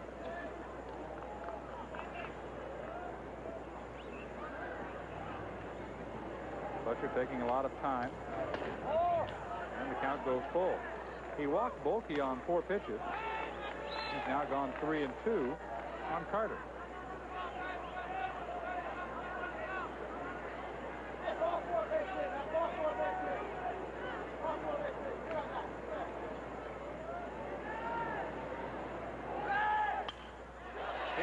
Field, the vacated spot around second on his way to third as the ball slows down in right field is Bolke. So runners at the corners, nobody out for the Georgia Bulldogs here in the 5th inning.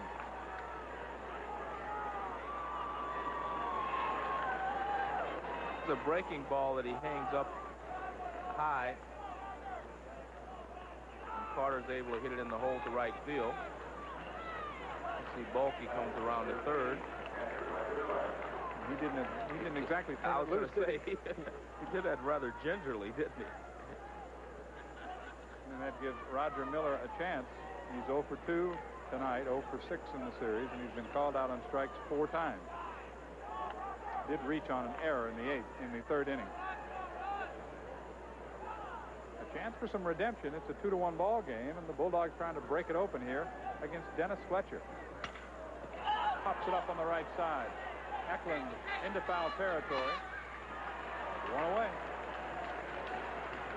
Miller, I think, is a little anxious because he went after a pitcher's pitch, and with no strikes, that's a tough pitch to try to handle, or at least to try to hit to the outfield to drive in a runner. He wasn't very patient there. Good breaking ball down and away out of the strike zone, actually. So now it's up to Derek Lilliquist, who has an RBI tonight.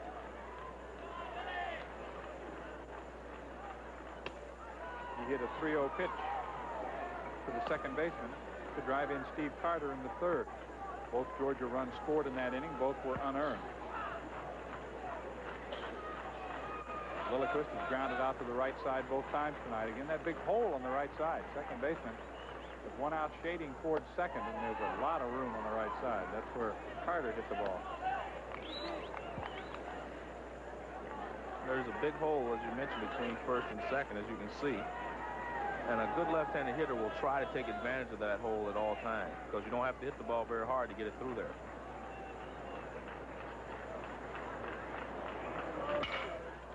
He pops it up into left field. I think it's deep enough, though. Volke will tag. The throw comes to the shortstop, and another run for the Bulldogs.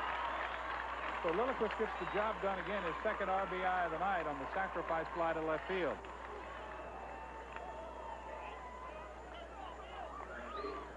Three to 1. Georgia out in front. 2 outs. Carter still at first. And Bielski will be the batter. The Dogs saw their 2-0 lead cut in half in the bottom of the fourth. They come right back in the top half of inning number 5 to reestablish that 2-run lead. Lilliquist now with 63 runs batted in to tie Carter and Freeman in that category. So the offense evenly distributed among those 3.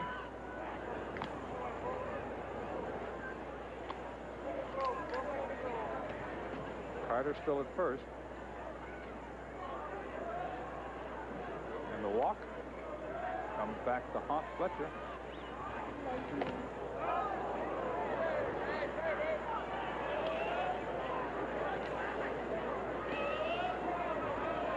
Five of those 8 leadoff men who've gotten on base in the NCAA College World Series have scored. That has been a problem for Arkansas. In this case, it was a leadoff walk to Volke, and he scored the run here in the inning. On the corner, called strike. It's 2-1. Since Fletcher's gotten in trouble this inning, he's gone almost exclusively to the breaking ball. He's thrown quite a few sliders.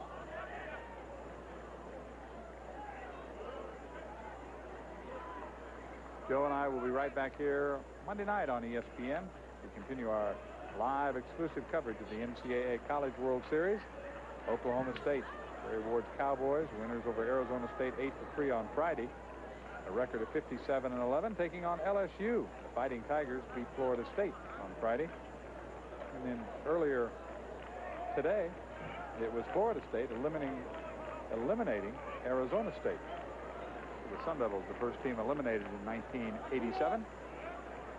Well, I think if you're going to run a guy, 2 balls and 1 strike is the time to run, or 3 and 1, when you get ahead of the pitcher in that he can't pitch out, and he's more concerned with throwing a strike than anything else. We'll keep an eye on him. I thought he was more concerned with anything else. Fairly close play at first, but John Bible says he's back in time.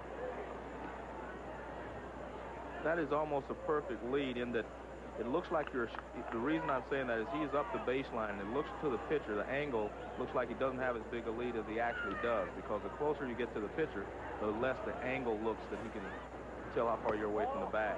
Not running, and it's 3-1. 2 outs now with Carter at first. Bielski 0 for 6 in the NCAA College World Series. Still looking for that first hit.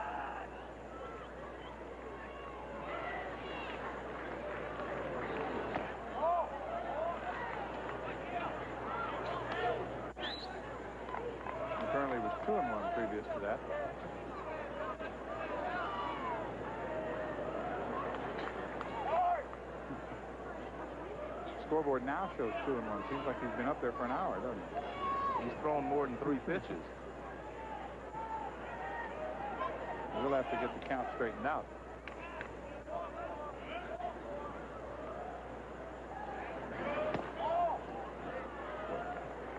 Is this the same hitter?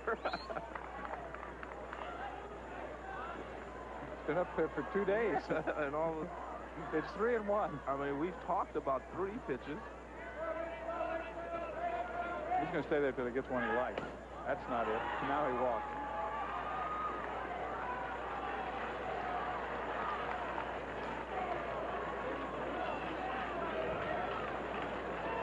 So we'll move on down in the order. The number 7 batter, Pete Freeman, who's walked twice. That's the second walk in this inning, 4th in the ball game for Fletcher. Cause of concern along that Arkansas bench. All the Razorback pitchers walked 13 in the loss to Texas. The Hogs are down 3-1 here.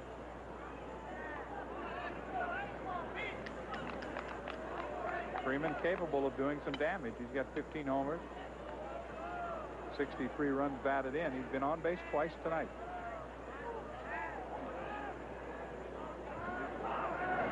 Inside to him.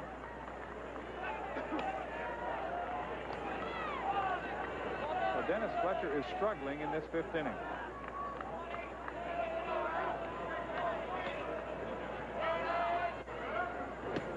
Got the call on the corner. The only pitch he's been able to throw for a strike has been the breaking ball here. All his fastballs seem to be up. Right. I think he's trying to throw it a little too hard. I think he figures he's tired and he's trying to reach back and get a little more.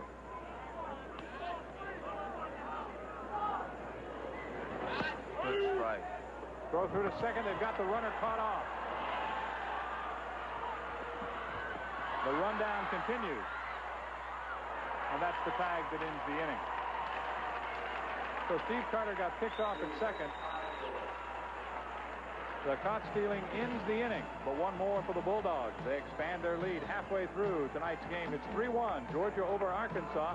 We'll be back with the bottom of the 5th. Thomas, more, coming up.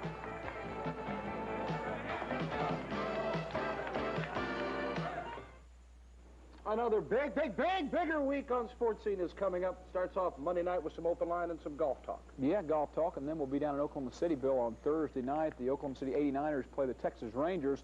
Lots of big names will be in town. They aren't as big a names as they were last year when they were winning, but we'll still have a lot of fun, and hopefully people in Oklahoma City will come out and see us. We'd like to meet all of you in Oklahoma City. Come on out to the ballpark Thursday night. Quiz, of course, on Tuesday night. That means interurban quiz as well as regular quiz. Always fun on Sports Scene, 6 to 8, Monday through Friday. Spinks versus Cooney. The heavyweight world championship fight is coming to Tulsa Cable June 15th. Spinks versus Cooney. 15 rounds of boxing to determine the heavyweight champion of the world.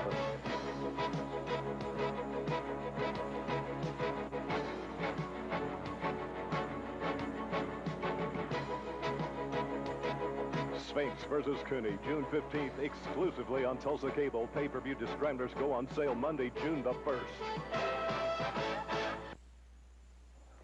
Due to time constraints, we must now move ahead in our action.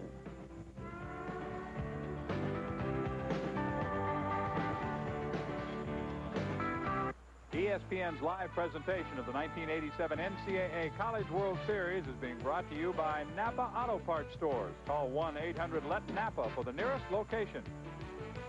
By Bud Light, the light beer with the first name and taste. Everything else is just a light. And by Mercury, makers of the all-new Mercury Tracer. Mercury, the shape you want to be in. We'll take a look at the pitching charts. See Dennis Fletcher getting ready.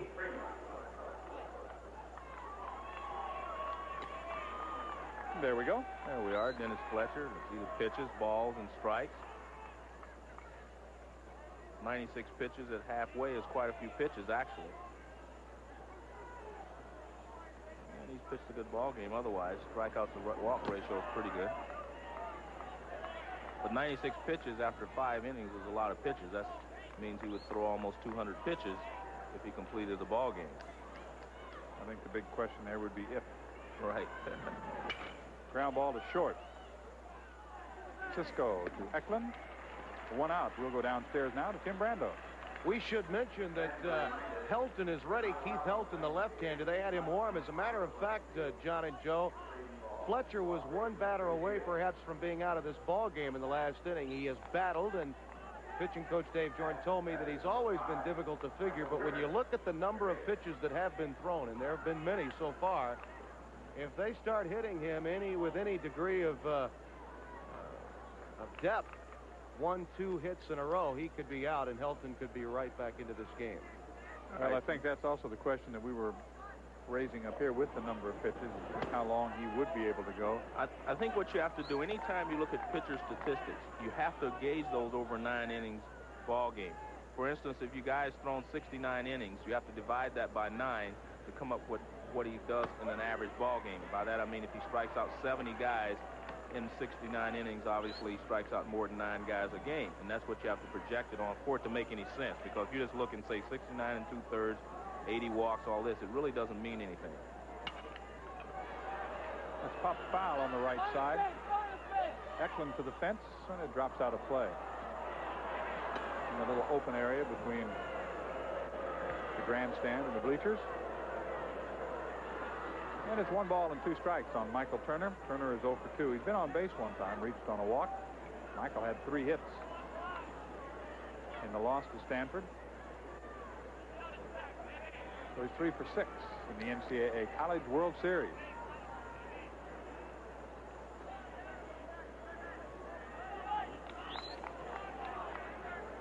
Three runs on 3 hits for Georgia, 1 run on 3 hits for Arkansas.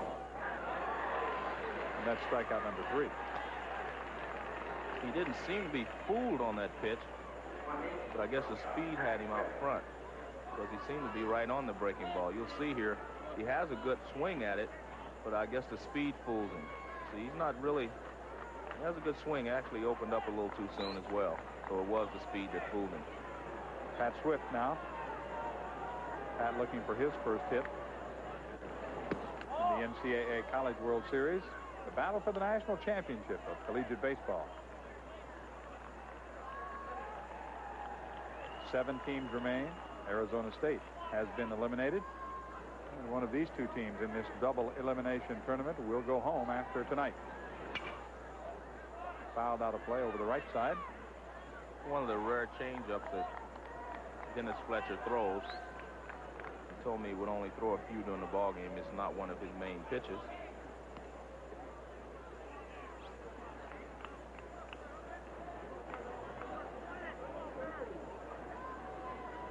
A 1-1 pitch. Breaking ball at strike 2. Oklahoma State, LSU, Texas, and Stanford all won their opening games. We'll see those 4 teams Monday and Tuesday. Florida State eliminating Arizona State, so the Seminoles still alive, and either Arkansas or Georgia will continue here in Omaha.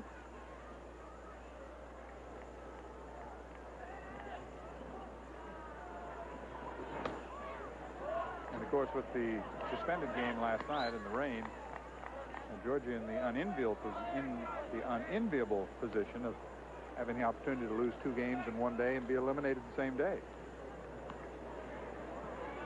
But they're out in front right here. Hits it into left center field. Moore and Pose on the move. It is Moore who runs it down in the alley. So 1, 2, 3. That's the 6th. We'll go to the bottom half of inning number 6. We'll see hitters 3, 4, and 5. Right now it's Georgia out on top 3-1 over Arkansas.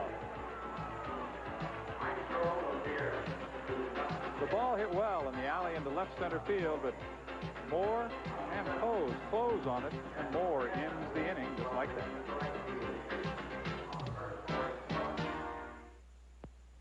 All the right parts in all the right places. Napa's putting smiles on American faces. Napa means auto parts. So dependable, every Napa brand part is backed by the Napa National Warranty Program. Parts for import and domestic cars are available through 6,500 Napa stores all across the country. Or get Napa quality at garages and service stations where you see the Napa sign. Wherever you go, Napa's the one. All the right parts in all the right places. Napa. Bartender? Yeah. Give me a light. A light? Yeah. Why, sure. Oh, I've got it.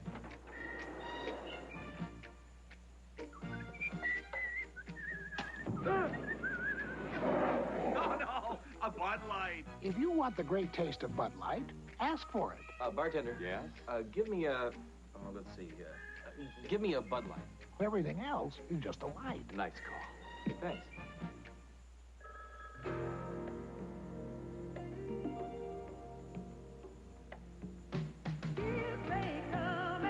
Mercury introduces a new friend, Tracer. With 68 standard features, it's all there when you need it. You're a friend of mine. Only my little brother would get me out of bed at 3 a.m. Mercury, the shape you want to be in. Explosive. Get the biggest stories from the fastest tracks when Bob Jenkins and Larry Newber host ESPN Speed Week. Thursday nights at 7:30 Eastern, only on ESPN. Darkness closing in on Omaha, and Arkansas trying to make sure that darkness does not close in on them in the 87 NCAA College World Series, because they're down by 2 and facing possible elimination here as Scott Broadfoot goes to work. As you see his chart, he's thrown 84 pitches through the same amount of innings, thrown a few more strikes. Line down the left field line, foul. And a little more on the pitching chart, and the job being done by Broadfoot. And he has 3 walks and 3 strikeouts. That's not very good, but you want to have at least 2-to-1 ratio, 2 strikeouts for every walk. But he's done the important thing. He's kept his team ahead. Kramer's at the plate 0 for 2 tonight. Dumps it towards center field. That's got a chance to drop for a base hit, and does. But Jim Kramer's did not hit it very hard, but it dropped in for a base hit.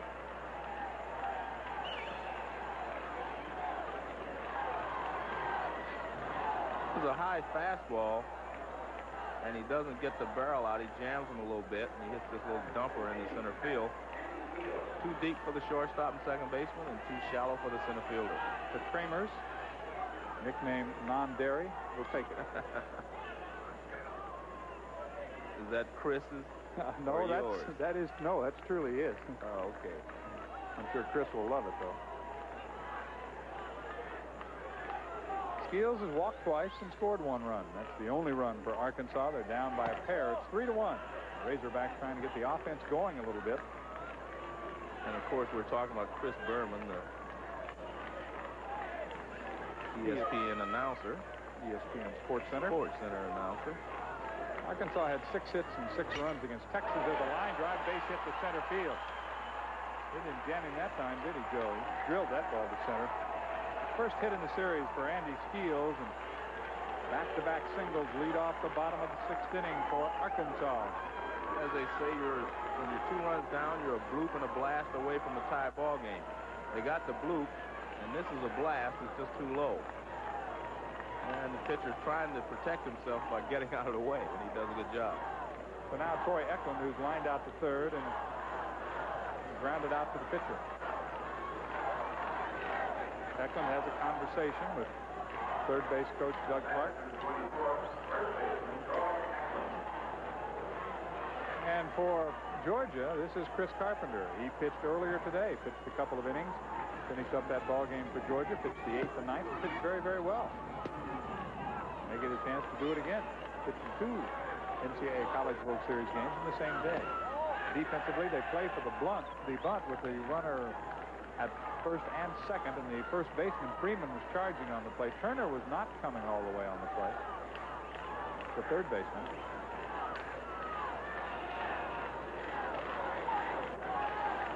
See how they set it up defensively now. Pretty much the same way, Joe. They're bringing the first baseman, but the third baseman, Turner's playing back, staying close to home. But most of the time, unless you put a play on, you don't bring your third baseman. As you can see, he's kind of sideways there. The reason for that is so he can see the runner as well as the ball at the plate. There's the bunt. Right back to the pitcher. So the sacrifice works perfectly. Score at 1-4. And now we have the tying runs in scoring position. Runners at second and third. Kramers, who singled, is at third. Skeels, who singled, is at second, and it's up to Randy Bobb. He owns the only RBI for Arkansas tonight, playing for the first time in 6 games.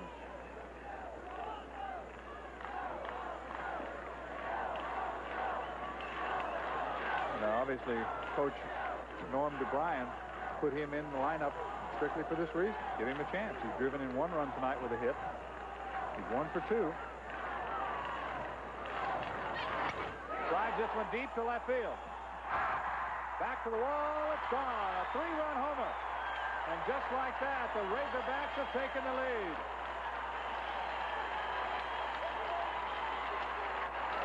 Well, as I mentioned, the pitch that won't give him any trouble would be the high pitch. And this is a high breaking ball, and he just drives it right out of the ballpark.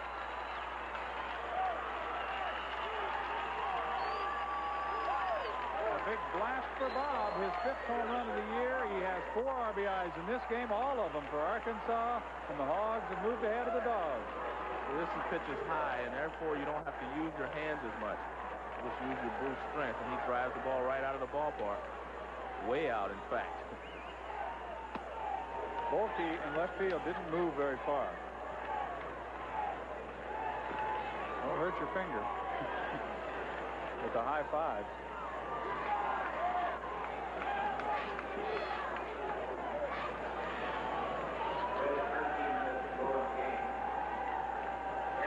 And Coach Weber will go to the mound. Looks over at Carpenter. A 3-run home run by Randy Bobb. He has 4 RBIs. We will have the pitching change made right now.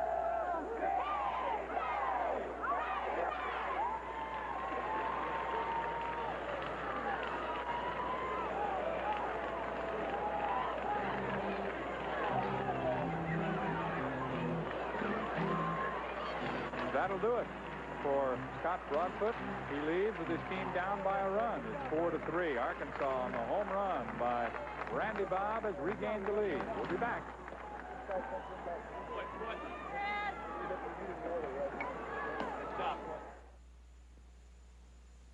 The upset of the week is brought to you by Pepto-Bismol. For most common stomach discomforts, the one that coats is the only one you need. Early round play in the French Open saw upsets galore. 7th seed John McEnroe didn't even make it past his first match. He fell to Horacio de la Peña of Argentina. 3rd seed Stefan Edberg lost to Frenchman Eric Winogradsky in second round play. And the women's 4th seed is gone. Hanna Mandlikova ousted by Frenchwoman Nathalie Herman. Seeds fall early in the French Open. The Pepto-Bismol upset of the week. Tomorrow is homecoming, and this campus will be filled with parents. But today, Jane's dad is coming home with a bad case of diarrhea. I feel so weak. Oh, let's get you into bed. Tomorrow's homecoming. You won't miss it. The one he needs is Pepto-Bismol. As it coats, it soothes heartburn and upset stomach, as well as diarrhea. I'm so glad you're here. Oh, me too, honey. Pepto-Bismol, the one that coats, is the only one you need. It is 4-3. Arkansas has come up with 3 runs here in the bottom of the 6th inning to take the lead. It'll be, there's the home run hitter.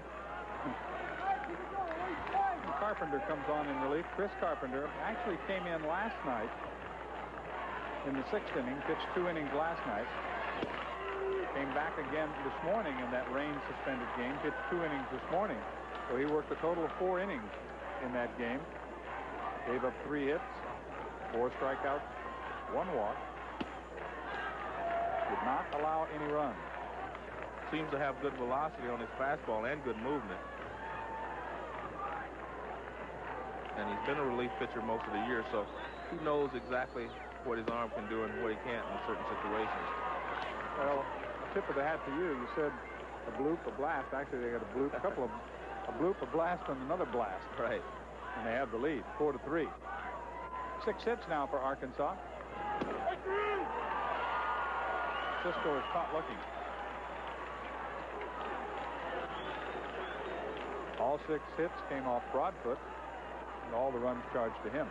You see the catcher set up on the outside corner, and the only difference is a little high. It was right on the corner. So now the batter is Don Thomas. Fouls the first pitch back.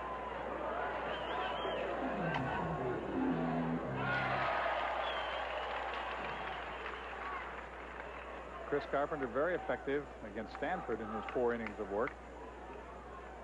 Well, he took Broadfoot's place, and Broadfoot was throwing a few breaking balls, going with his fastball. Carpenter's coming in, and he's throwing probably about 8 to 10 miles an hour faster. And it's a little tough to adjust when you've seen a guy all game throwing slow compared to Carpenter. And all of a sudden now they start coming after you with the fastball. It makes it a lot more difficult to adjust to. Swing and a miss. As you can see, they're all a little late on him. There are 2 outs in the inning. It's a ball and 2 strikes. There's activity as well for Arkansas.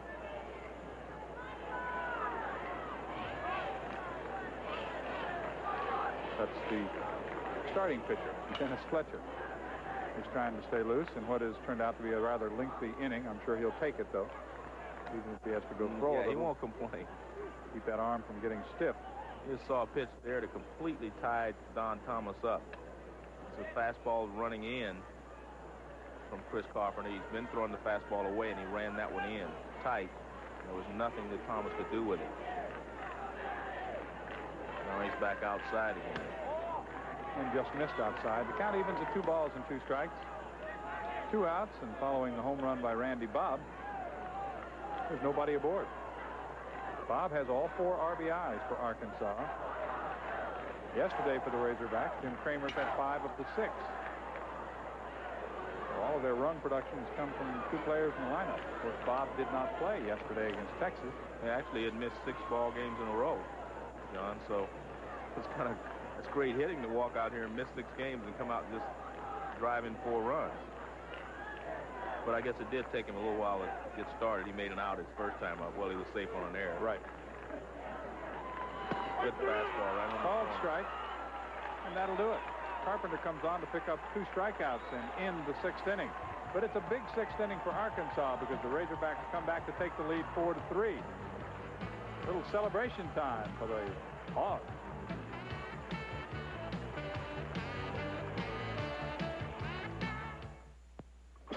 When you buy a new lawnmower, you want to believe that each one will be the last you'll ever have to buy. But in time, it becomes painfully clear that not all lawnmowers are engineered to last. Knowing this, why would you settle for anything less than a Honda? Year after year, the right tool for mowing the lawn.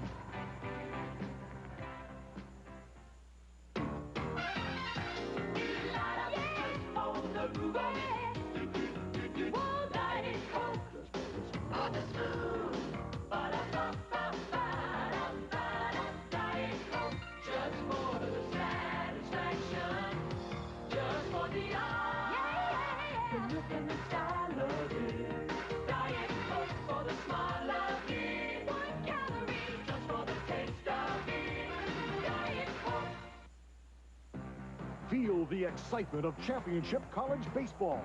The best teams in America battle in the NCAA College World Series. Live tonight at 8 Eastern, exclusively on ESPN.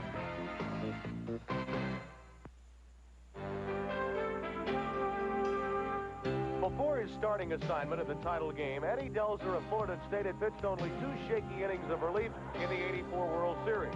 But as a surprise starter in the championship game, he outdueled Texas ace Greg Swindell. The key play came in the 5th with the tying run on and 2 outs. That one ripped Delzer. Play. Oh, wow! Fantastic. Oh, what hands by Eddie Delzer.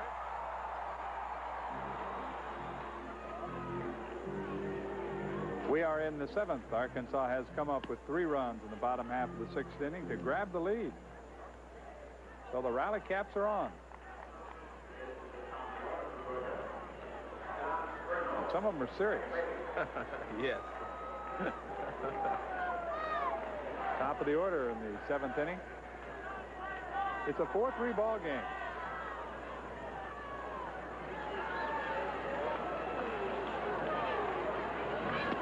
Perno does not have a hit tonight. He's flied out, grounded out, and struck out. Fletcher with 3 strikeouts and 4 walks so far in the ball game.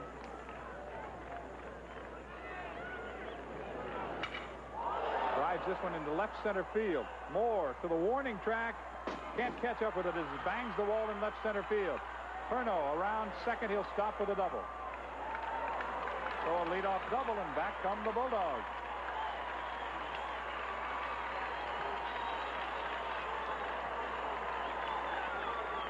We talked about it earlier. They don't play the outfield that deep, and there was just no way that Moore could get to the ball.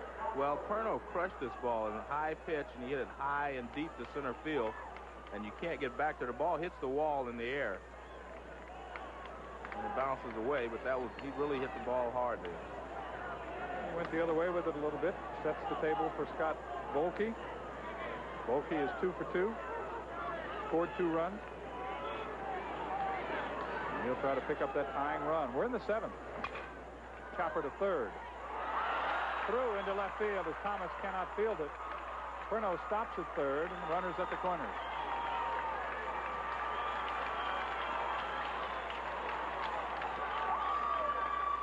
The differences between college baseball and pro baseball, Scott Bolke should have been trying to hit the ball to the right side to move him over, but he gets a base hit, and the guy can still only go to third because he has the hole when you hit the ball on the left side. He got it through the left side. Let's go down to Tim Brando. They're going to get him out of the game now, fellas. The left-hander is ready. Helton, he's making the move right now, as you can see, with Carter, the on-deck batter, swinging from the left side. Regardless of the last batter, more than likely Norm DeBryan would have gone for the left-hander Helton out of the pen. So he's ready, and the other left-hander, as you can see there, Carter, is also ready.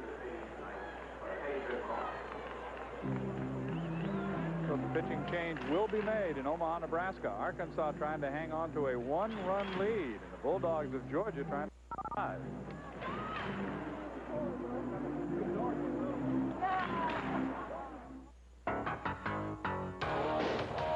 The Thunder of Cat Cars returns for the Alpine MDA Road Racing Championships. Watch these thoroughbred sports cars roar at 200 miles an hour down Howard Motor Racing Circuit's famous Cimarron Straight for a record purse. See 3 days of speed and suspense, June 5th, 6th, and 7th. Also Formula Ford and motorcycle racing dynamics. Brought to you by Budweiser, Avis Car Sales, and Tulsa Cable. Tickets available at all Oklahoma Circle Ks. Sphinx versus Cooney, the heavyweight world championship fight is coming to Tulsa Cable June 15th. Sphinx versus Cooney, 15 rounds of boxing to determine the heavyweight champion of the world.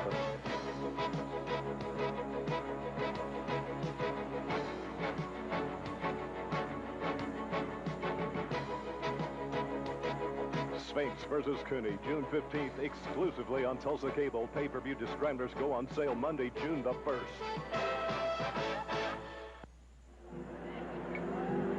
Keith Helton, 6'3", 190-pound senior from North Little Rock, Arkansas, is the new pitcher. 1-1 his record with 3 saves. This is his 13th appearance of the season. His ERA is 4.78.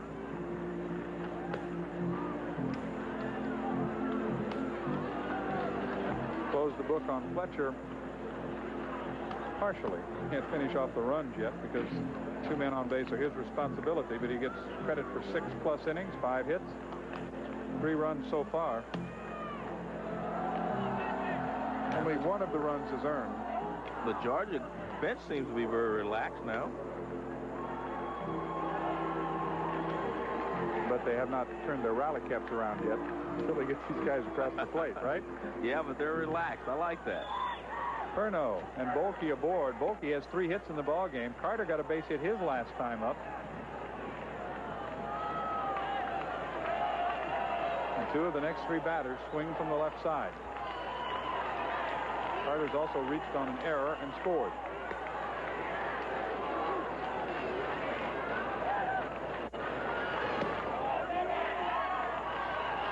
One ball. Defense is playing back for the double play. They'll concede the run if they can get a double play to get the go-ahead run off the bases. Ground ball to third. Bobbled at third. The play to second is in time to cut down that man. The run scores. The game is tied. Perno, who led it off with a double, scores the run, and the Dogs get even with the Hogs. Baby, come on now. Come on, kid. Rope one, baby. All right. Actually, you'll see what I think is a good play by Don Thomas at third. even though he knocks the ball down right. Look how quick his hands are and how quickly he gets the ball to second base. I don't think they could have turned 2 on this play because he was going to his right and he wasn't going to be able to get a lot on the throw. So give the RBI to Carter. Miller at the plate now with 1 out and the runner at first. So what you do in that situation, you try to stay away from the big inning. You cut down that guy at second. Yeah, the game's tied, but you're not behind, and you're trying to stay away from big trouble. And the last thing you want to do this late in the ball game is get behind. It is the top of the 7th. The game is tied at 4. Georgia 4 runs, 5 hits, 2 errors. Arkansas 4 runs, 6 hits, and 3 errors. And Vince Dooley, the concerned fans from Athens, the athletic director, on to try to take home some more hardware. He's already locked up championships in gymnastics and tennis this year, this spring, as a matter of fact. Georgia has gotten even with Arkansas.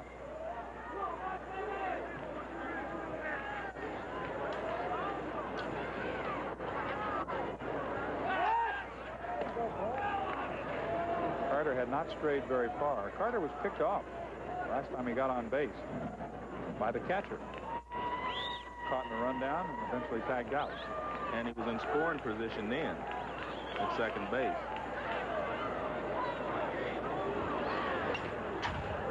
Fouls it straight back. It's 1-2. The advantage goes to Helton.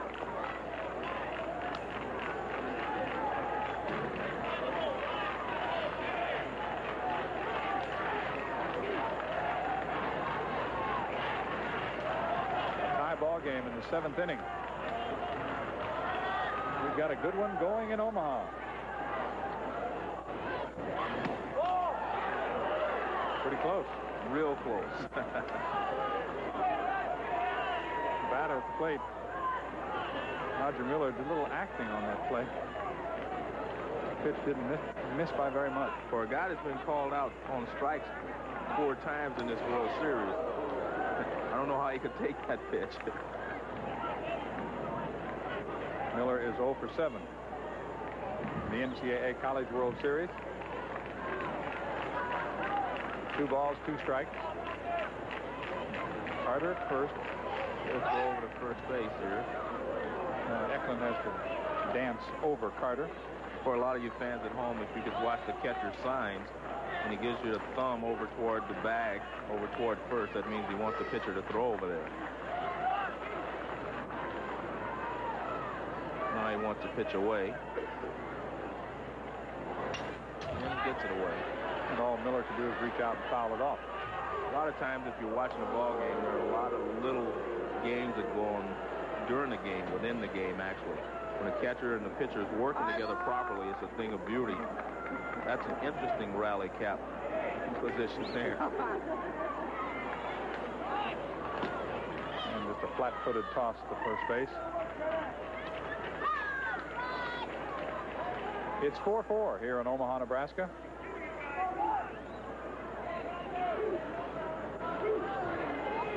Carter has more steals than anybody in the lineup. The Bulldogs not a running team. 7 stolen bases in over 60 games is not very good, you're correct. And he is the leading base stealer on the ball club.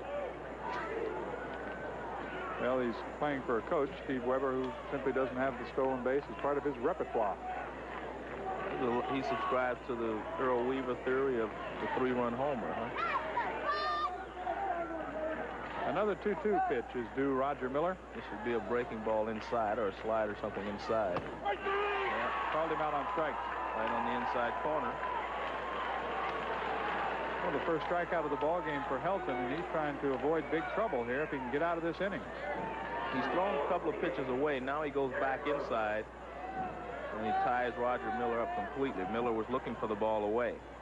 That is the 5th time that he's been called out on strikes in 8 at-bats here in Omaha. Lilliquist has 2 RBIs without a hit tonight. Ground ball to get one home in the 3rd. Sacrifice fly to chase home the 3rd run in the 5th inning. In this inning, Carter gets the RBI as the Dogs have tied it up. It's 4-4. I was watching the first pitch to Lilliquist. he is a good hitter because his stride does not change even though it's a left-handed pitcher on the mound. Slaps it foul and out of play. It's 1-1. The weather a little more pleasant this evening, wouldn't you say, Joe? Yes, a lot more desirable than last night. And the heavy thunderstorms. Winds continue to blow out from the south. Temperature very pleasant. A good start to the 87 NCAA baseball championship. Tied him up with that pitch, up and in.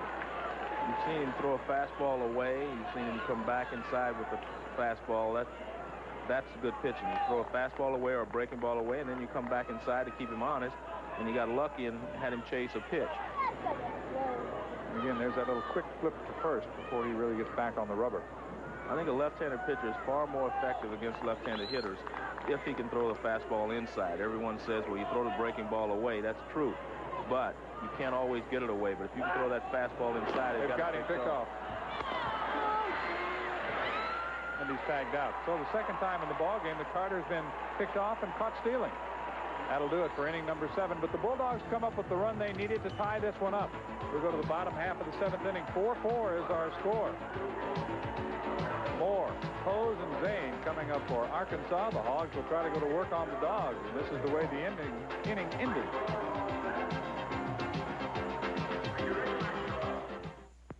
My years at Williams were very exciting years for me. They were very, I think, considering it was only a 4-year period, I went through as many changes as I probably ever have. When I went to college, I remember telling my freshman roommate that one of my major goals in life would be to be on the cover of Sports Illustrated, which he just couldn't comprehend. I can hardly believe I said it myself now, but that was how I felt at that time. I had to change my goals after all my injuries and dropped out of athletics, which had been so important. I was very grateful that Williams could launch me the rest of the way and give me the basis for a good career. It certainly gave me something that would carry me beyond athletics, which was a good thing since the athletics ended up sort of burning out in injury. But college very much did that for me, set me up for the rest of my life. This message furnished by the NCAA. With every Budweiser enjoyed, the promise endures. The promise of genuine quality. Without compromise, without fail. Beechwood-aged Budweiser and Bud Light. Genuine proof that somebody still and always will care about quality. And that is a promise. Tie ball game, 4-4 as we go to the bottom of the 7th. Along with Tim Brando and Joe Morgan, I'm John Sanders, and at the plate for the Razorbacks is Rod Moore. Hitters 9, 1, and 2 due up. Check swing foul. Moore tonight is 1 for 2. He's also struck out in the ball game. Carpenter came on in the 6th inning to get the final 2 outs, both on strikeouts. Slider away, so Carpenter and Helton become the pitchers of record, but give Keith Helton some credit. He came in a tough situation. Runners at first and third, nobody out. He gave up a run, but that was it. Pretty much closed the door. So the 4 runs are all charged to Fletcher. The 4 Georgia runs are charged to Fletcher.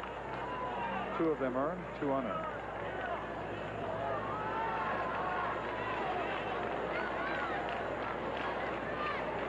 And the 4 runs scored so far by Arkansas are all charged to Scott Broadfoot. Good breaking ball. That's a good kind of sidearm slider. And they caught the outside corner. And that's 3 straight batters who've been caught looking. He had an idea. He wanted to go for it, but he thought the ball was going to break farther away than it did. So Carpenter has been tough. After working 4 scoreless innings against Stanford last night and again this morning in the completion of that suspended game, he's still throwing strikes. The way that Helton threw coming in and the way that Carpenter's throwing, this could be decided by a mistake, which you don't like to see. But when you have 2 pitchers this late in the ball game that are fresh, usually a mistake by the defense will be the one that be something that decides the ball game. Well, we're down to the final 2.5 innings. Ground ball to short. Swift slips, throws, not in time.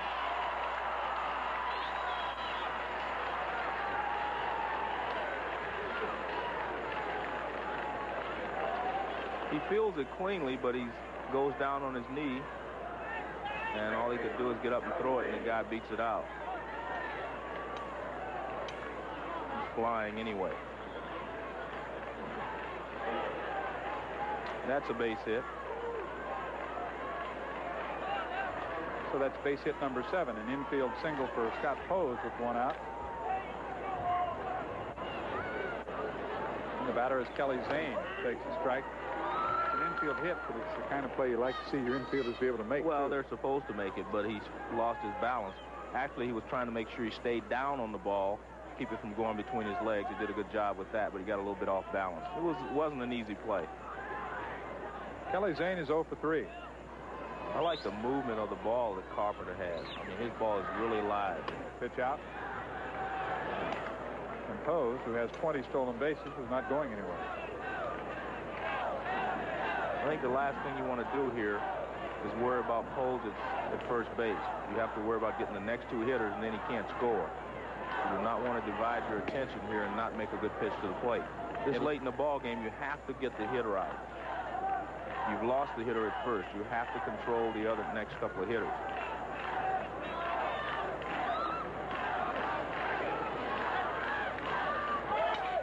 Chop towards short. 1 out there on the first, the double play.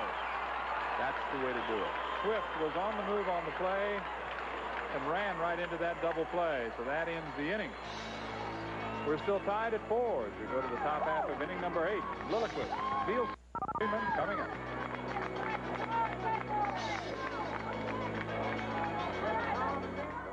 Down through the years, the big games, the special games, always seem to live on in your memory. The excitement of baseball. It doesn't end when the game ends, and neither does your need to know. That's why so many baseball fans read the Sporting News, America's sports authority for over 100 years. The Sporting News gives you complete, in-depth coverage by more than 40 staff writers reporting right from the scene of the action. The teams, the stars, the strategies, the stats and standings, the pulse-pounding play-by-play excitement. Everything you want, you'll find right here in the Sporting News. It's great reading, and now you can get in on a great half-price offer. Grab a pencil quick, and here's a friend with all the details. Call now and get 40 issues of the Sporting News for 4 easy payments of $5.45. You'll also get special preview issues at no extra cost. So call now toll-free 1-800-592-6000. 1-800-592-6000. 4-4 ball game here. We head for the top of the 8th inning. For Georgia, it's been Volke with 3 hits. He scored a couple of runs. All the offense for Arkansas has been supplied by Randy Bobb. He's 2 out of 3. And the difference in this ball game for Arkansas, keeping them in, actually gave them a lead for a while, was this 3-run home run that Bob unloaded back in the 6th inning. Got his team ahead in the ball game. They enjoyed it for a while, but right back came the Bulldogs in the 7th inning, and they tied the ball game up. We move on to the 8th now in Omaha, Nebraska. Lilliquist, who is at the plate. When Steve Carter was picked off, second time in the ball game that's happened to Steve. Yeah, I think they're going to have to nail him to one of those bags when he gets on again. Well, the first time it went 2-6-5-4. This time it went 1-3-6-3 on the pickoff. Officially registered as a caught stealing.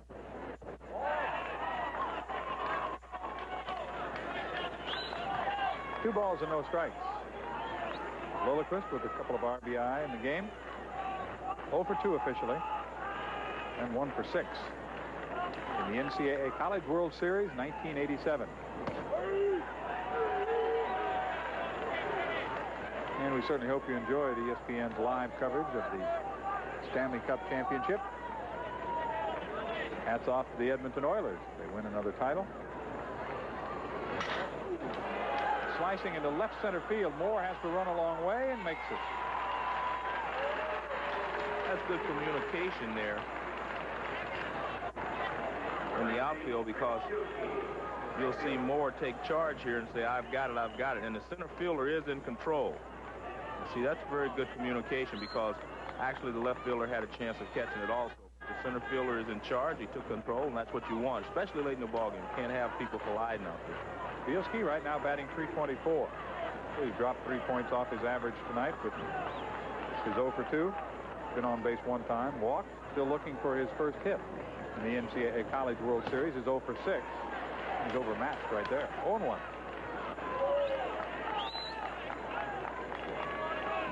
As I said before, the high fastball is the toughest pitch in baseball to hit when it has some velocity on it. Very few guys can throw that same speed low. You have a little more speed on that high fastball. And that high fastball is the one that those big right-handed batters love to go after, too. Right. Especially from a left-handed hitter. Ted Williams, who I consider the greatest hitter ever lived, that's what he always said. The toughest pitch to hit is the high fastball. There's a high fly ball into center field.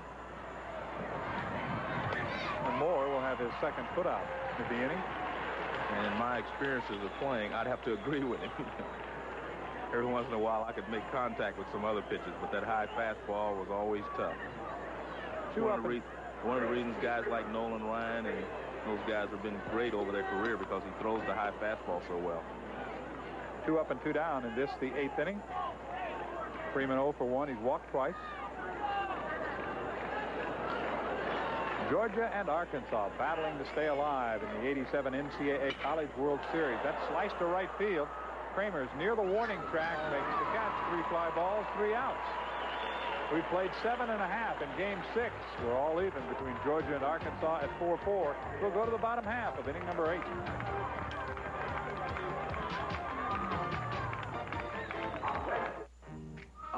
Bartender? Yeah. Give me a light. A light? Yeah. Why, sure. Oh, I've got it.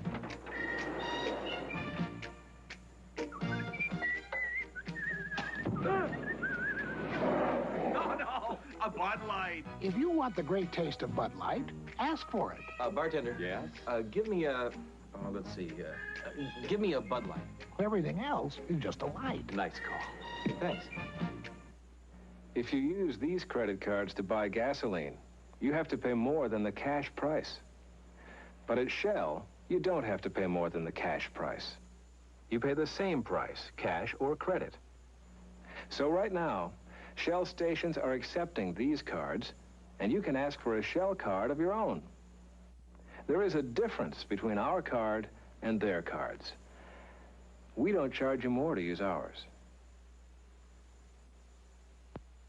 Explosive. Get the biggest story from the fastest tracks with Bob Jenkins and Larry Newber host ESPN Speed Week. Thursday nights at 7:30 Eastern, only on ESPN. ESPN's live presentation of the NCAA College World Series is being brought to you tonight by Diet Coke. You're going to drink it just for the taste of it. By Job's Spikes. Job's does the job at the roots. And by Guardian Brakes, the quality line of brake parts and hardware for your American or imported car. 4-4, bottom half of the 8th inning. And if you're an Arkansas fan, you got to be thinking, hey, let's get one here, close them out, and play again on Wednesday. And if you're a Georgia fan, you say, well, let's get through this and go to work in the top of the ninth. Well, you've got the middle of the order up.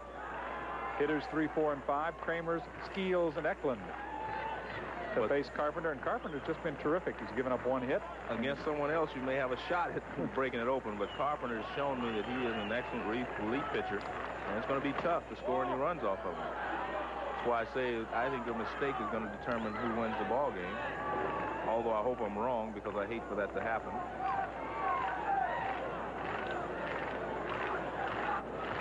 Jim Kramers with a base hit and a run scored his last time up.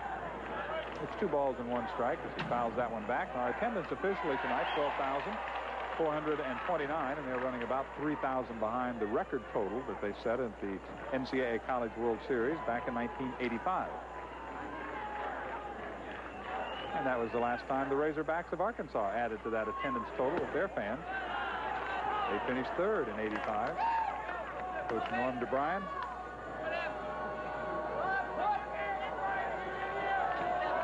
thank him and all the coaches for the help that they give us in preparation and getting the information that we need. Hit hard into right field. Hit that ball like a shot into right. If you get the barrel out in front on Carpenter, it is going to go hard because he's throwing hard. Well, that's the second hit that Carpenter has given up. Overall for Arkansas, it is hit number 8. This is a smash. Second baseman makes a gallant attempt, but just can't get a glove on it. Ball picked up speed as it went through the infield. Skeels has been on base 3 times tonight, 2 walks and a hit. He scored 2 runs. And there's a very important statistic there, game-winning RBIs. And he's in a game-winning situation possibly here. The score is 4-4. The go-ahead run is aboard in the person of Kramer. Freeman will hold him on. Carpenter comes to the plate. I think the home plate umpire, Bob Nelson, wanted to call that a strike. He started to call that a strike, but now he's telling... Now he'll get a little flack for right. it, too. And he's telling the Georgia bench that the ball was low.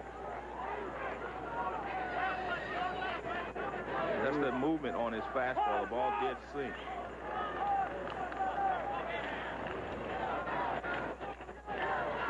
Miller sets up outside. The ball lined into center field. Gets away from the center fielder. Carter can't hang on to it, and the runner moves to third. I'm sure that Kramers was going to stop at second, but when Carter misplayed the ball in center, he moved up. Runners at the corners, nobody out in a tie ball game, bottom of the 8th. The ball was hit too hard for Kramers to go all the way to third on, and it scored an error on the center fielder. It's a hit and an error because he couldn't go to third on that ball. And that's a mistake by the Georgia Bulldogs. As you'll see here, he hits a ball so hard that there's no way the guy can go to third, but the ball is skipping funny off of the grass, and therefore Carter wants to make sure it doesn't get by him, which I think is a safe play.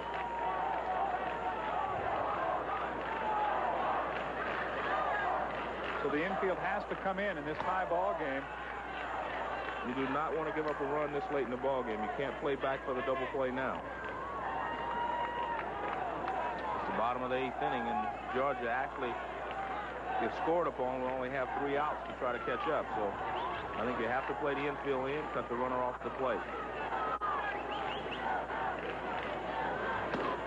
Big rip. And the man who has done it offensively, Randy Bob, is on deck. He has all 4 RBIs.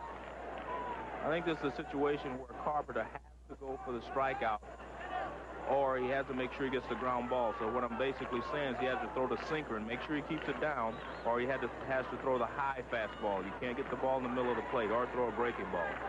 I think he's got to go with the hard stuff. Fouled off to the right side. It will get out of play. Kramers and Skeels are the runners, both with base hits. Kramers moved to third on the error by the center fielder Carter, his second error of the ball game. I think the key now is the catcher's going out to talk to him. I think it's a very good move. They've got to get together and know exactly how they want to throw this pitch, whether they want to try to get the sinker to get the ground ball, or whether they want to try to go for the strikeout in the strike zone. If he throws a high fastball, make sure it's up. And we have the rally cap going the other dugout now. The Razorbacks. He's going with a breaking ball. Hit to the right side. Second baseman fields it. The runner holds at third, moves up at second, and the out at first. Well, he threw the breaking ball and got the ground ball, but I thought he should have gone with the high fastball and tried to get the strikeout in that situation. But he felt more comfortable throwing a curveball, a breaking ball. Runners at second and third.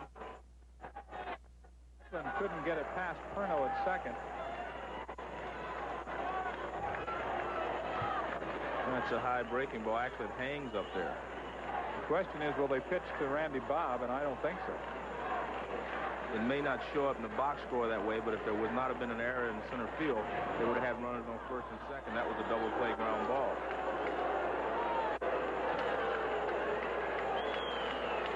But I don't think I would pitch to Randy Bob either. They will load up the bases, set up the possibility of the double play.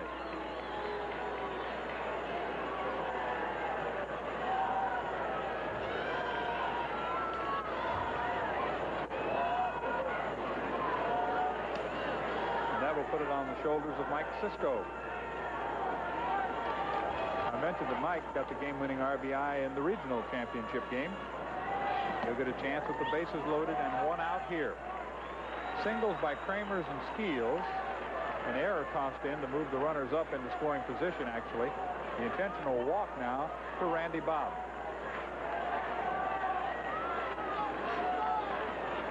Now the infield is still going to come in. They will not drop back and try to go for two. They'll try to cut it off at the plate. This is a situation where the coach has to decide whether his double play combination is good enough to turn the double play if they get a medium ground ball or not. And he's decided that he doesn't want to risk that. I think if I was in this situation, double elimination, I would play the infield in as well. I think you have to play the infield in. You can't risk the ball being chopped. Missed outside. The bases are loaded. Kramers with a single is on at third. Skeels, who also singled, is on at second, and Eklund, Bob, who was intentionally walked, is on at first. Eklund grounded out in the middle of all that. Now it's up to Cisco with one out, the bases loaded. He slaps it foul. Mike struck out his last time up. He was the first batter that Carpenter faced. And he caught him looking. So the tough thing to do in this situation is he needs a strikeout. But he is a relief pitcher that comes in most of the time and try to get a ground ball for a double play. So he's taught to throw the sinker and keep the ball down. But the obvious pitch for a strikeout here is the high fastball because he has such good velocity with his fastball. He's ahead in the count 1-2. Cisco's able to fight that one off. And it's easier to fight off the pitch when it's down than it is when it's up. But you're going to hit more ground balls off the low pitch, of course, and that's what a relief pitcher's job is normally, is to get the ground ball to get out of jams, to get a double play or something. We'll do it again with a 1-ball, 2-strike pitch. Way outside. Quick movement on the part of Miller. Keeps that one from going back to the screen. It's 2-2.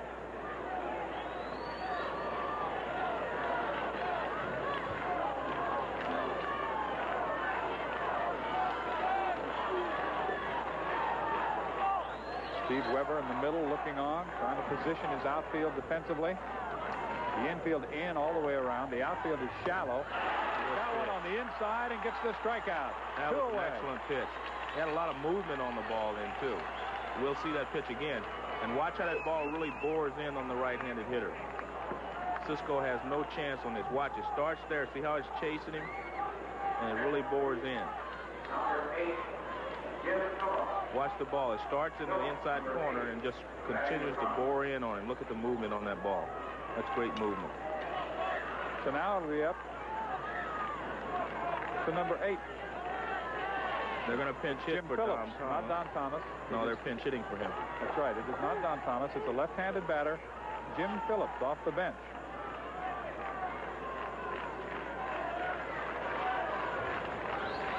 So Phillips comes on to pinch hit.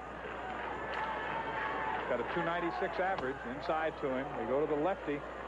No homers and 19 runs batted in. Those are the numbers on Phillips. The real test here is for Carpenter to not to lose his concentration. He's battled back and gotten to 2 outs, but he's not out of the jam yet. You've still got to get the 3rd out. And a lot of times the relief pitcher has a tendency to let down after he gets 2 outs or pitches out of a tough jam. See, now he's behind 2-0. That is the real problem that a relief pitcher has sometimes. He feels like he's gotten it out of the jam, and he eases up or loses concentration a little bit.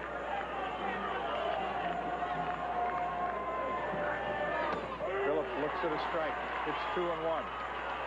2 outs in the inning now. The bases are still loaded with Razorbacks. He really showed me something there. He didn't ease up on the fastball to throw a strike. He just turned it loose. He's got a lot of confidence. I really like him. Phillips chops it towards short. Swift goes the short way, and the inning is over. Carpenter escapes. We're still tied at 4. 9th inning is coming up. Georgia 4, Arkansas 4. Now it'll be the Bulldogs' turn to try to break this tie. We'll be back with more baseball from Omaha, Nebraska.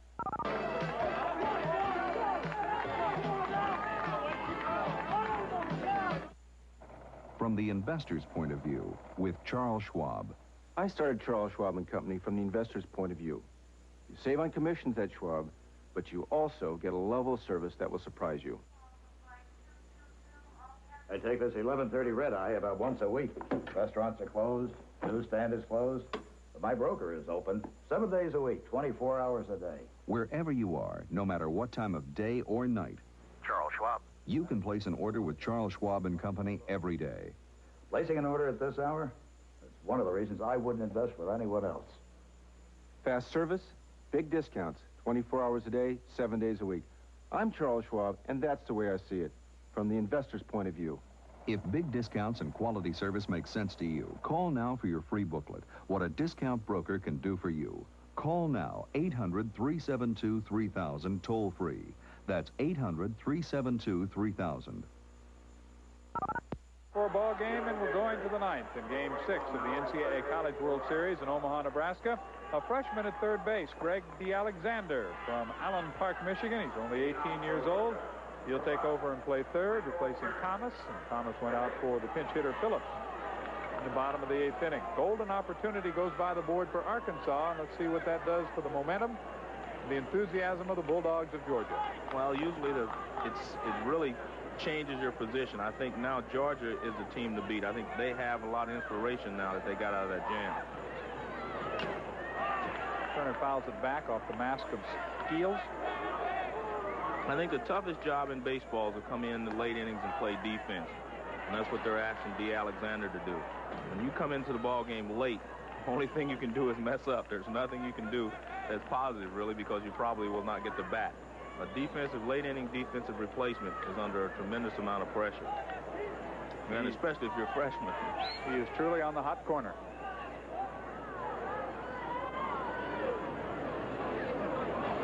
Turner is 3 for 7 here in Omaha. Grounds it to the right side. Zane to Eklund. That's one out in the ninth.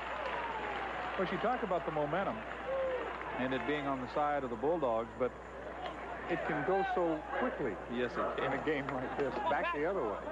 But I think you always are inspired when one of your teammates does something outstanding, as Carpenter did by getting out of a bases-loaded jam with no one out, no one out situation with a man on third and not letting the other team score. That has to inspire you.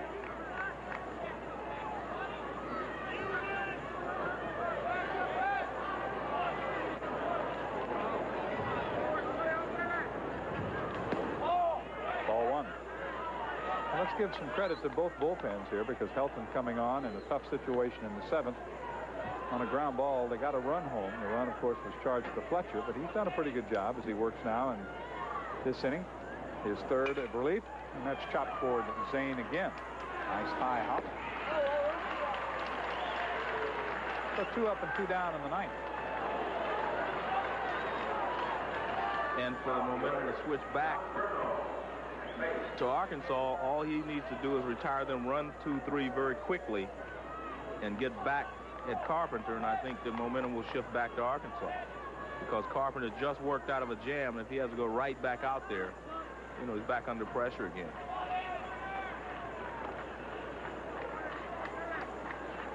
And since they're the home team, actually, when you go into the extra innings, you always have an edge. And all Helton's done is come on and get 7 in a row here out of the bullpen. And he's throwing hard as well. Georgia 4 runs, 5 hits, 3 errors. Arkansas 4 runs, 9 hits, and 3 errors. We're in the 9th inning. It's been a dandy. Perno doubled and scored the tying run in the 7th, which is his only hit of the night. He's 2 for 6 in the 87 NCAA College World Series.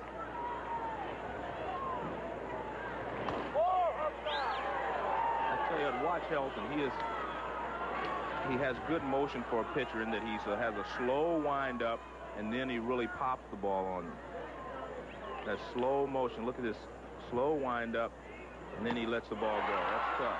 And he gets them 1, 2, 3. He gets them quickly. We'll go to the bottom of the ninth. It becomes sudden death. The chance now for the Hogs to win this one. It's 4-4, Georgia and Arkansas.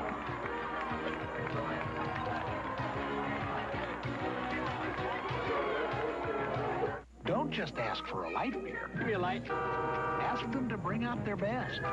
Bud Light. Bud Light. The less filling light beer with the first name and taste.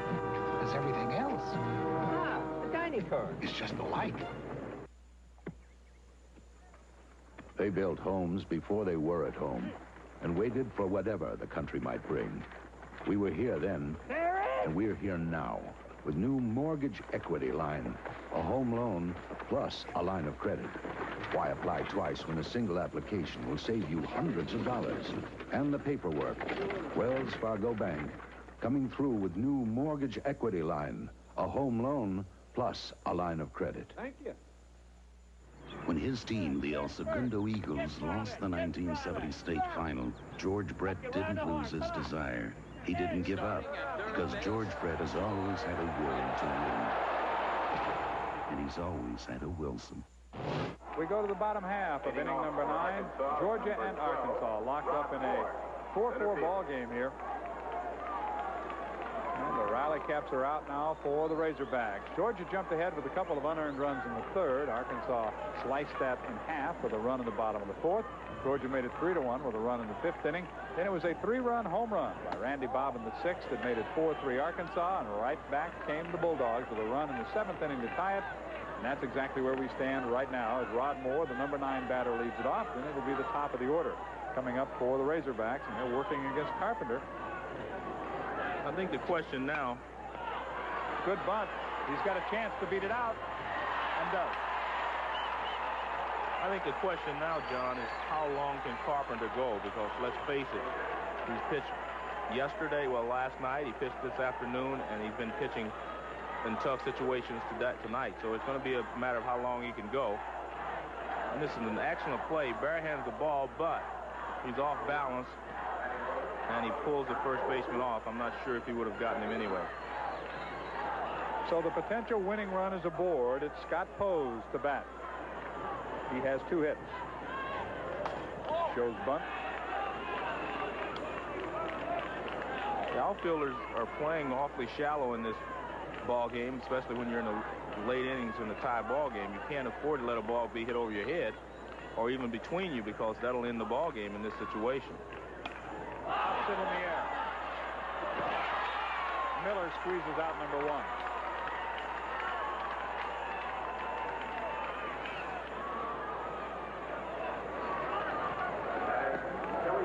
The thing that wins ball games, extra inning ball games, is usually execution. Fundamentals become more important the longer the ball game goes. And not being able to bunt them around over can always cost you the ball game.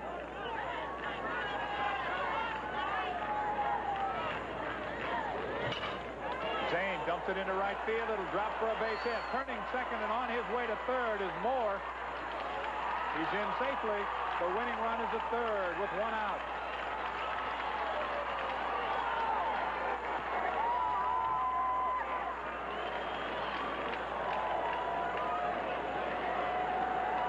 That's a little bloop in the right field. Kelly Zane bloops it in the right field, and the runner, being off with the crack of the bat, knowing it was a base hit, was able to go all the way around the third. Rod Moore knew it was a base hit from the time it was hit, so he didn't have to hold up. And that will give Kramers, who had 5 RBIs in the loss to Texas, a chance to keep Arkansas alive in the College World Series. That potential winning run is on at third. In 66 games this year, Arkansas has not played an extra inning game. They don't want to do it tonight either. They had a funny defensive alignment there, Georgia. They were actually playing for the double play in this situation. I don't think you can do that. I think you have to play the infield in and not let that runner from third score. There is 1 out. Now here comes the coach. I guess they're going to decide where they're going to play. That's Moore at third. Kelly Zane, who looped a single to right, is on at first. And out to the mound. He goes. I think they're trying to decide how they want to play it.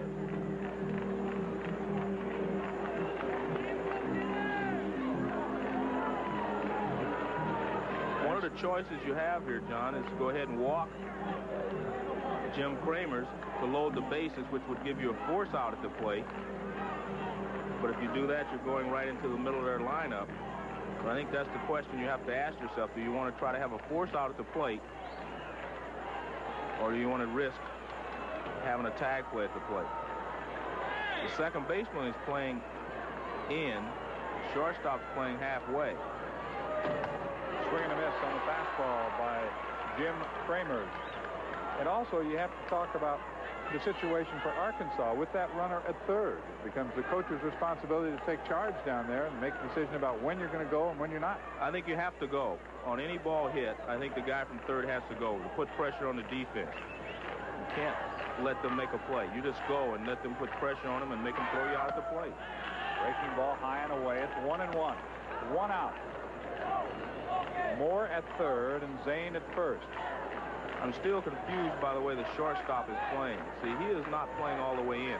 I think you have to be all the way in. I don't think you can even attempt to make a double play in this situation, even if the ground ball's hit right at the guy. But you have a left-handed hitter, and that makes it a lot tougher to turn the double play because he's a step closer to first base. Let's go down to Tim Brando.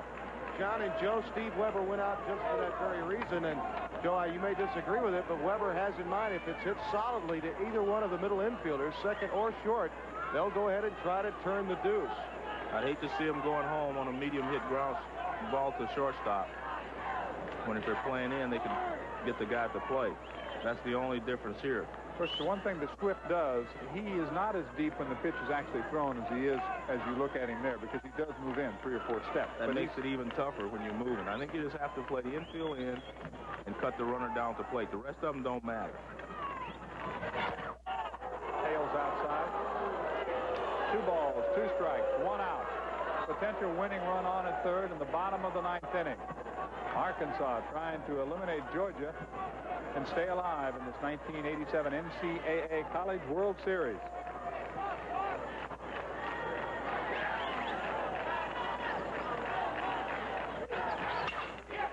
Dumps it towards center field. That'll drop for a base hit, and Arkansas wins it 5-4.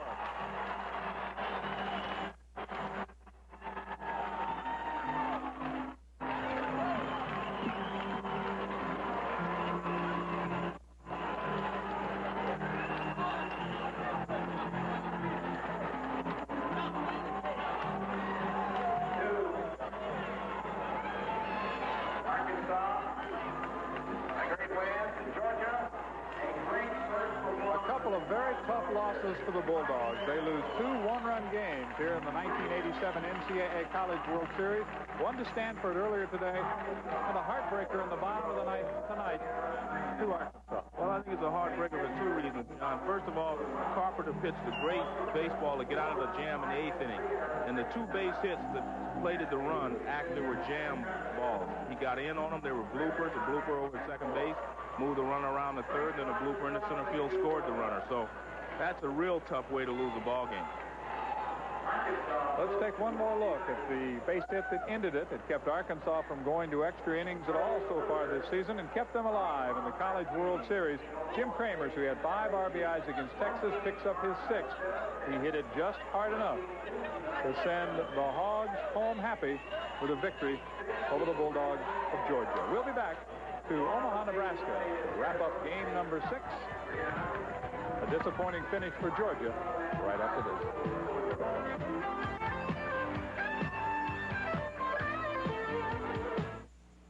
Now you can have the confident feeling of dryness you get from Sure Antiperspirant, something you've never had before. A bold, rugged, outdoorsy scent. New desert spice. Leave it to Sure to add new spice to your life. Now you can have the confident feeling of dryness you get from Sure Antiperspirant with something you've never had before. A light baby fresh fragrance. New powder dry scent. Leave it to Sure to keep you powder dry all day.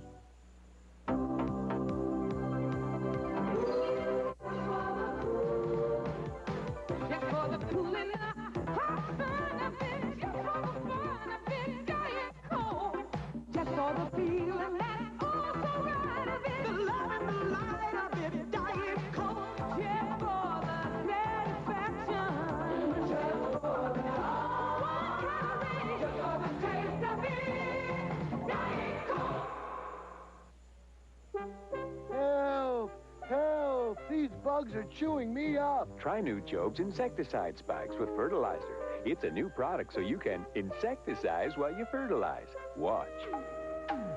Job's goes through the roots and puts insecticide inside trees and...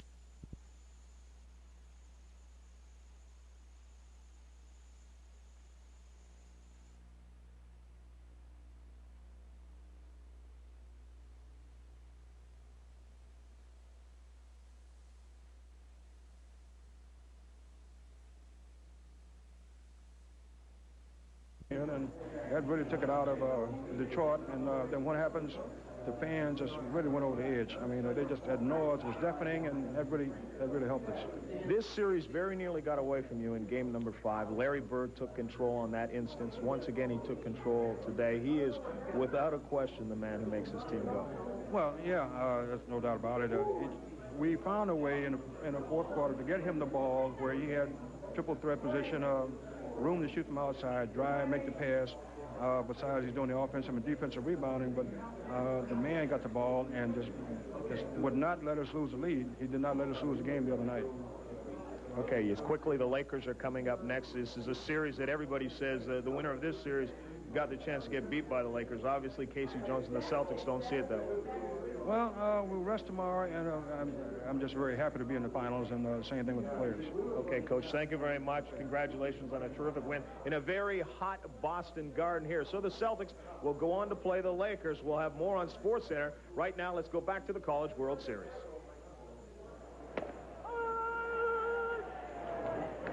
Thanks, John. We're in the top half of the 9th inning. Texas leading 13-6. Alanis Westbrooks to the plate for the 6th time of the ball game. Hits it high, deep to left center field, but playable. Rod Moore, the center fielder, is there to make the catch. Westbrooks, 2 walks, hit by a pitch. And now 1 for 3 in 6 trips. And just in case anybody joined us late, Sam, and saw that mask and said, I wonder what he's doing wearing something like that.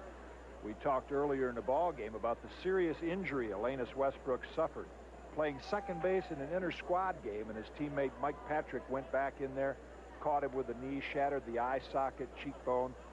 He's lucky to be back playing. This 25 games returned to the lineup in the Central Regional and is just starting to get back into shape and played a pretty good ball game. Here's Kobe Curlin, shortstop, senior shortstop for Texas. He played in the College World Series in 1985. Was a leadoff man then. Took a lot of pitches, walked a lot. Has the all-time Texas record for walks. He added to it today with 1. Gives him 250 lifetime. Good fastball. Mike Oquist, freshman right-hander, in his 3rd inning. The 5th Arkansas pitcher in the ball game.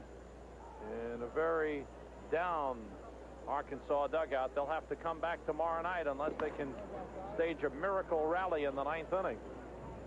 They're down by 7. Kurt Krippner, the All-America right-hander. And the reason he's throwing right now, we'll explain that after this pitch. Foul back by Curlin. If Texas lost, of course, they would have had to play tomorrow night. Krippner would be the pitcher. Now, it appears that they're going to win with a 13-6 lead in the 9th inning. They will not play again until, did you say, Tuesday night? Right. And so Krippner, having the extra days, wants to get the cannon loose. And now Garner, who started today and really didn't have it, was knocked out in the 2nd inning. Walked 4 in the ball game. Curlin is struck out for the 2nd time. And Gardner now can come back next week. That's Kendall Traynor, a junior from Fredonia, Kansas, who's moved into right field for Arkansas. Scott Pose, the right fielder who started the ball game, has moved into left, and Dan Campbell has come out.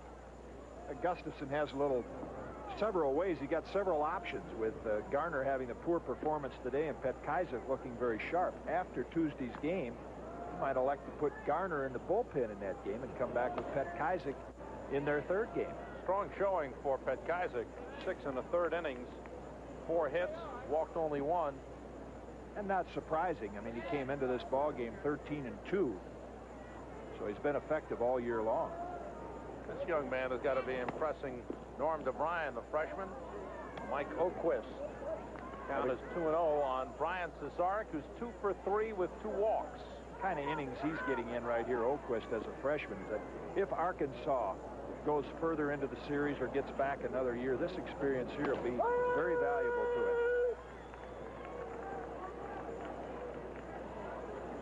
He could walk out on that mound in Omaha in another year or two and say, hey, I've been there. I know what it's like to walk in the ball game, and not a complete shock to him. And, of course, giving Texas a look at him for next year when they battle again in the Southwest Conference. Who knows, maybe even later in this tournament. Oquist can throw hard. He struck out 3. This is his 3rd inning of pitching. 3-1 on Cesarek. Fastball foul back. And Oquist, the only Arkansas pitcher thus far who hasn't allowed a run. We started with left-hander John Seebahar. Left-hander Ray Harris came on in the 2nd. Then it was right-hander Tim Peters in the 5th. Right-hander Bob Edwards in the 6th. And now Oquist in the 7th. And pitching here in the 9th inning. That was yesterday, wasn't it, that Seebahar started? Stanford and Georgia, the 2nd game of our doubleheader today. Follow Sports Center. Changeup misses. Cesarek walks for the 3rd time in this ball game. That's 13 walks issued by Arkansas pitchers. The 3rd walk issued by Oquist. Following this game, recap of all the sports news of the day. We go back to Sports Center, and then out here to Rosenblatt Stadium, where John Sanders and Joe Morgan will bring you the game between Stanford and Georgia. And, of course, Tim Brando standing by alongside the dugouts. How about this guy hitting right here, Sam? Texas' most productive hitter on the year, 15 home runs, 78 RBIs. Doesn't have a hit today, and the only Texas player without an RBI. Foul tips it back. Count is 1-1. You see that happen, you know, like if you follow a Yankee box score or whatever, and they score 15 runs, you say, well, I know Mattingly had, 4 RBIs, and then you check and say, wow, isn't that unusual? 0 for 5, and he didn't knock any in. And that's the case with Scott Coolbaugh. Any other day, chances are he'd be the offensive leader. Today he's shut out, doesn't have an RBI, and yet his team has 13 runs. But again, a sign of how deep Texas is. They score 13 without their big guy producing anything. Cesarek has come through with a couple of hits. But the guys down the lower part in the batting order, Lenny Bell, the first baseman, batting 7th. Scott Bryant inserted as the DH. Crockett, the number 8 hitter, and Brian Johnson has had a couple of hits. Crockett's had 2 hits, so's Johnson. So they've produced down the bottom of the order. Hit hard to right center field, and in for a base hit. Coolbaugh's first hit. Cesarek on his way to 3rd. And Texas with runners at 1st and 3rd with 2 men out. So Scott Coolbaugh gets his first hit of the ball game. The 13th hit of the game for Texas. One thing we've talked about repeatedly today with the Texas hitters, and actually all of the hitters, their ability to go the other way with the pitch. Watch Scott Coolbaugh right here. Takes that ball to right center field. One of the sins of young hitters and hitters in general is trying to pull the outside pitch. That's universal, little league to big leagues. These guys have all done a good job, really, of taking the ball the other way when it's on the outside part of the plate. And here's the DH. Bryant, he's walked twice and had 3 hits, 3 for 3, and has gone very well to right field. Good curveball from Oquist. With that hit by Coolbaugh, that leaves Todd Haney as the only Texas player in the ball game without a base hit. Haney is on the on-deck circle. Cesarek, the runner, at 3rd. Coolbaugh at 1st with 2 men out. Fastball foul tip back. Texas leading 13-6. We're in the top half of the 9th inning, and Todd Haney saying, one more try. I don't want to be the only guy without a hit. They'll be on me for the next 3 days. Freshman Scott Bryant. Swings the bat real well. Came into the game hitting .250. Looks more like a .350 hitter. There's a young Butch Weiniger right there. That shot. Mike Oquist. Breaking ball on the ground. Oquist stabs it. And Oquist pitches 3 shutout innings for Arkansas. Does a good job. We go to the bottom half of the 9th inning of Game 3 with Texas leading 13-6. Don't just ask for a light beer. A couple of lights. Ask them to bring out their best. Bud Light. Bud Light, the less filling light beer with the first name in taste. Because everything else Last call. is just a light. When it comes to buying a home, most people go about things in a very strange way. In fact, they fall in love with a house before they know how much house they can afford. Maybe the last thing on your mind should be the first place you start. Talk to a member of the First Nationwide Network about home loans today. You'll get a handle on all your housing costs and a start in the right direction. Now, why would a sensitive guy like me use brute strength to get close to a woman? Brute Strength deodorant. All the protection you need with the great smell of Brute. Brute strength, because charm's not always enough. Brute 33 deodorant and antiperspirant with Brute Strength. Help! Help! These bugs are chewing me up. Try new Job's insecticide spikes with fertilizer. It's a new product so you can insecticize while you fertilize. Watch. Job's goes through the roots and puts insecticide inside trees and shrubs into every leaf to kill bugs wherever they're hiding. Job's last for up to 8 weeks. Job's insecticide spikes with fertilizer for continuous bug protection through the roots. Bottom half of the 9th inning. Texas trying to close it out. Looking for their 5th win in 6 meetings with Arkansas. Coming up next after this ball game's over, we go to Sports Center. We'll update you on all the doings in sports today. Then back out here to Rosenblatt Stadium for Game 4, the final game of the first round of the NCAA College World Series. Stanford against Georgia. John Sanders, Joe Morgan, and Tim Brando will be standing by to bring you all the action. Curveball is foul back. This is Jim Kramers, the first baseman. He's done some outstanding hitting. He's been the hero for Arkansas, if you can have a hero in a losing effort like this. He's had 2 hits, 5 RBIs. Had a double off the top of the right field wall. Missed a grand slam by about 6 inches.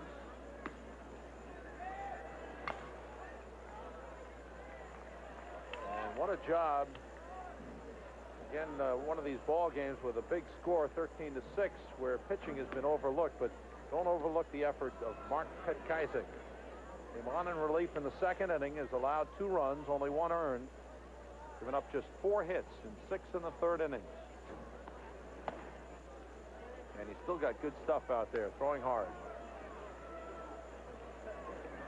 13-game winner. Junior from Beaumont, Texas. On the ground foul. Tim Brando, you're downstairs. What's going on in the Texas dugout? Sam and Jim, if you're looking for a silver lining for Kevin Garner, though he did give up 4 runs in this game and went out in the 2nd inning, they only pitched a few pitches, and that means that he'll be able to come back. And I talked with Cliff Gustafson. He'll start him on the Wednesday game. Of course, you'll have Krippner on Tuesday night in the winner's bracket contest. Got him on a breaking ball. Petkazik picks up the strikeout. Petkazik has shown us a live fastball, good slider, and watch that off-speed pitch right there, changeup. Good changeup that goes down right at the end, late break. Caught a lot of the Arkansas hitters out in front. That's the 5th strikeout for Petkazik. Now, if Texas plays on Tuesday night in the winner's bracket, if they win, they wouldn't have to come back until Thursday night. So it would be even more rest. He could go have the option of Garner or Petkazik again, but the way Cliff Gustafson has been going, I would imagine Garner would be the choice, but there's Petkazik ready again. He would be well rested.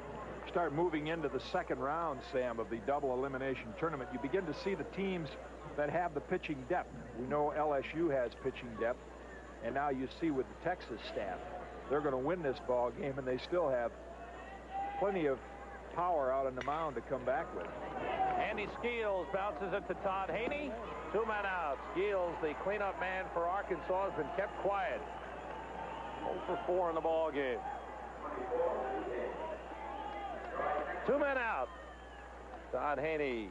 Well, he didn't get a hit in the ball game. He'll go 0 for every game in this series if his team can score 13 runs and win. I'll assure you of that. These guys want that championship ring. They don't care too much about batting averages and earned run averages. Here's the DH, Troy Eklund, for Arkansas. Once again, Ryan Johnson, we're going to have to chip in, get him a new mask. He's thrown a couple away, and he's still having trouble with the one he's got on now. Mark Petkaizik. Fastball hit in the air. Short right center is going to drop for a base hit. Second hit for Troy Eklund in the ball game. Oh, with these control problems that Arkansas pitchers have had today, talk about Johnson's mask. Maybe they could start using the masks that the hockey goalies wear, you know, that have all the painted symbols and everything on. You could come up with some kind of a target to help your concentration get the ball to the strike zone. It'd be worth a try. 5 hits off Mark Petkaizik. He's pitched 7 innings. Here's the shortstop, Mike Sisko. And they have the catcher's glove now with a fluorescent. Right. To help you zone in a little bit better. That's a good one. Fastball, that's a base hit into right field. Eklund around second. It gets away from Cesarek, but the runners hold. Eklund had an idea. Obviously, in a close game, he would have been going. But here, down by 7 runs, no sense going. So 2 soft hits the opposite way for Arkansas. Puts runners at first and second with 2 men out. And Don Thomas, the third baseman, steps in. He's 0 for 3. 9 hits in the game for Arkansas. Arkansas led briefly. Scored 2 runs in the bottom of the 4th to take a 6-5 lead. Up the middle, past the pitcher, Petkaizik. Knocked down by Haney. The play is second, not in time. What an effort by Todd Haney. It's an infield single for Don Thomas. So a couple of Texas leaguers and a ground ball single, and the bases are loaded. Should call these Arkansas leaguers, I guess. I think Petkaizik thinks he should have had that ball, and he should have. The ball was not hit as hard as he thought. Great sliding stop by Haney. Example of what Gustafson said. Beginning of this season, he said, I don't think I can live with Todd Haney at second base, but he has shown more improvement than any player he's ever had defensively. Here's Rod Moore, 2 for 3 in the game with 2 singles. That pitch is down low. So with 2 men out, Arkansas getting 3 singles to load the bases. Now, if there was nobody out, I guess there might be some concern in the Texas dugout. With 2 men out, Texas pretty safe here. But Kaiser goes to the fastball.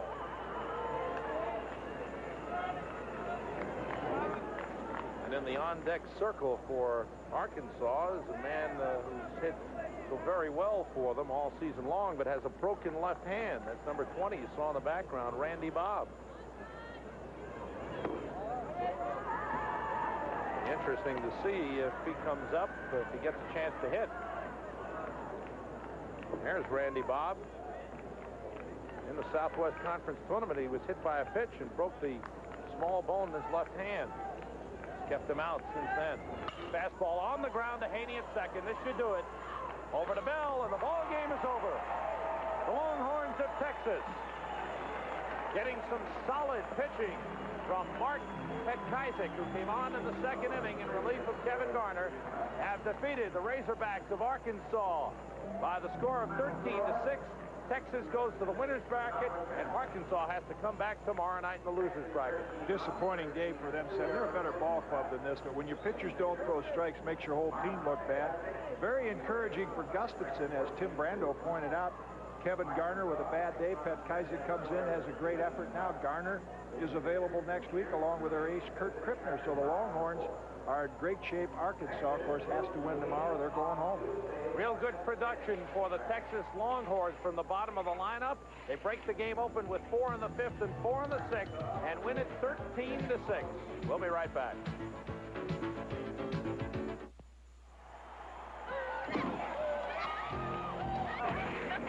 Mercury introduces a new friend, Tracer.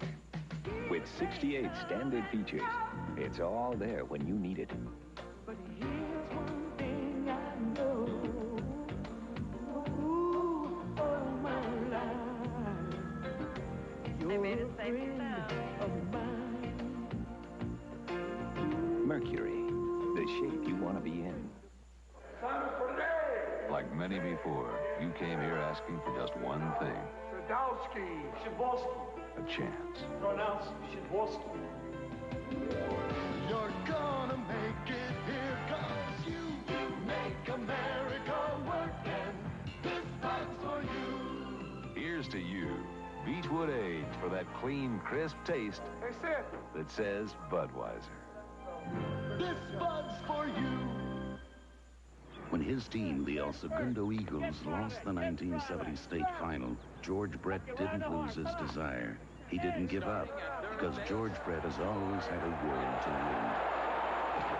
And he's always had a Wilson. Texas beats Arkansas for the 5th time in 6 meetings this season. They win it 13-6. Coming up next, right here on ESPN, we'll take you to Sports Center. A full recap of the day's doings in the world of sports and a lot of action. NBA playoffs, boxing, look at baseball and everything else going on. Then right back out here to Rosenblatt Stadium, where John Sanders and Joe Morgan and Tim Brando will bring you the action between Stanford and Georgia in Game 4 of the College World Series. Texas getting production from the lower part of the order. Lenny Bell, the first baseman, had a triple in the ball game. Mark Petkazik, outstanding relief pitching, 7 in the 3rd inning. He shut the door on Arkansas. And the DH, Scott Bryant, did some fine hitting. He went 3 for 3. All in all, a good day for the Texas Longhorns, who defeat Arkansas 13-6 and move on in the winner's bracket. They'll play again Tuesday night. For Jim Cott, this is Sam Rosen. So long, everyone. For all the somewheres you've ever dreamed of.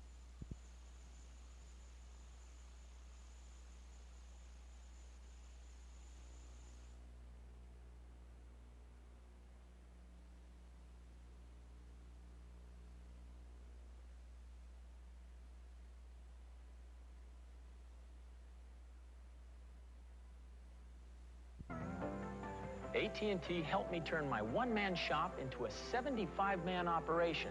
Now I'm wheeling and dealing cross-country.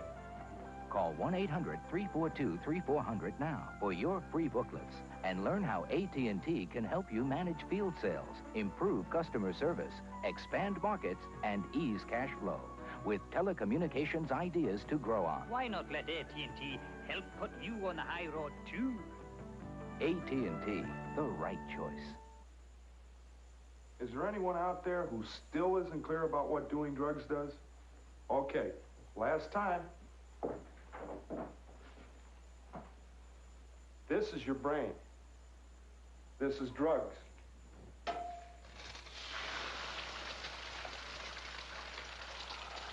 This is your brain on drugs. Any questions?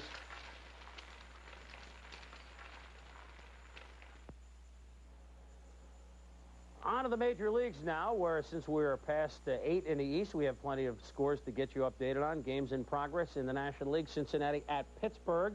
And Eric the Red is hit another homer for the Reds. Eric Davis, number 18 on the year. But Andy Van Slyke is homered for the Pirates, his 4th of the year. And the Bucks lead the Reds in what looks to be not a pitcher's duel, 4-3 in the 3rd. Facillo started for the Reds, and he's already gone. Bob Yum Kipper, the starter, still in there for Pittsburgh. At Atlanta, the Cubs get a home run in the 2nd inning from Jody Davis-Eyes, his 9th, to support Rick Sutcliffe, looking for win number 8 as Chicago leads the Braves 2-0 in the 2nd. David Palmer starting for Atlanta. 4 games underway in the American League as Oakland has knocked out Dennis Rasmussen already. Bob Shirley Ujest is on in relief as the A's came up with a 4 spot in the top of the first. Canseco with a 2-run shot. Kurt Young pitching for Oakland at the stadium. Cleveland got 2 in the bottom of the first off Milwaukee's Teddy Higuera. Once again, the Brewers already behind, even against the Diatribe, as Cleveland leads 2-0 over the Brewers in the third. Higuera against Schramm. Detroit picked up a 3-run homer in the bottom of the first by Matty No Noakes as they lead Minnesota 3-0 in the second. Walt Terrell pitching for the Tigers. Les Straker pitching for the Twinks. And at Toronto, Rupert Along Came Jones led off the game with a home run for California as they lead 1-0 over the Jays in the second inning. Sutton and Steve, the starters in that one. Now, tonight's action will have to go some, though, if it's to top the long ball exhibition put on by Joe Carter and Mike Young last night. Let's start with Young of the Orioles.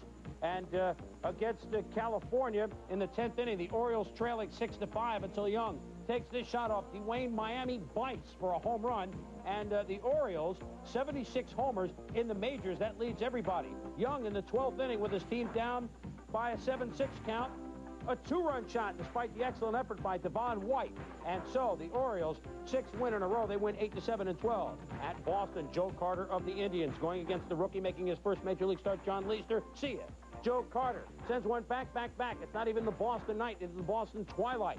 And the Indians lead early in the 5th. Off left-handed reliever Tom Bolton. Is this pitch grooved or what? Yeah, and it's also hit out of there by Carter, who would add a 3rd home run. But it was not enough as the Tribe blew a big lead and Boston won it by a score of 9-8. It has been a torrid month for St. Louis first baseman Jack Clark, who ripped a pair of homers against the Braves yesterday, giving him 15, and the Major League lead with Ribbies with 48. Grant Napier has more on the red-hot Redbird. To say the least, the Cardinals' Jack Clark has been on fire lately. His 2 homers against the Braves yesterday now gives the big guy 15 for the year and a league-leading 48 RBIs. And although Clark is among the leaders in just about every offensive category in the league, if you can believe this, he says he's still not real confident at the plate. I just don't feel good. I mean, I'm getting some hits, also striking out a lot. I've almost struck out 50 times so far this year. So obviously if I can cut that down, put the ball in play a few more times, I can do better.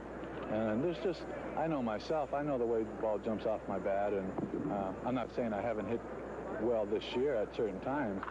I just meant right now particularly I don't feel well. Well, actually, he and a lot of other people have been doing pretty well offensively, and I hope he stays confused like that the rest of the year, because he's ripped the cover off the baseball, and when he makes contact, he seems to make all hard outs. I mean, he's really hitting the ball very well, but to have him in the lineup, which we missed for 97 games last year, is really a big plus for us. How much of a plus? Well, let's put it this way. Last year, Andy Van Slyke led the Redbirds with just 13 homers. So yes, a healthy Jack Clark is indeed one big reason why the Cardinals are at the top of the NL East. At Busch Stadium, this is Grant Napier reporting for ESPN. Thank you, Grant. What a month of May of Clark's had, except for that one game when he made the 3 errors in 1 inning at first base. But I'll tell you, everyone's talking about Triple Crown from Eric Davis. Clark is way up there in those 3 categories as well.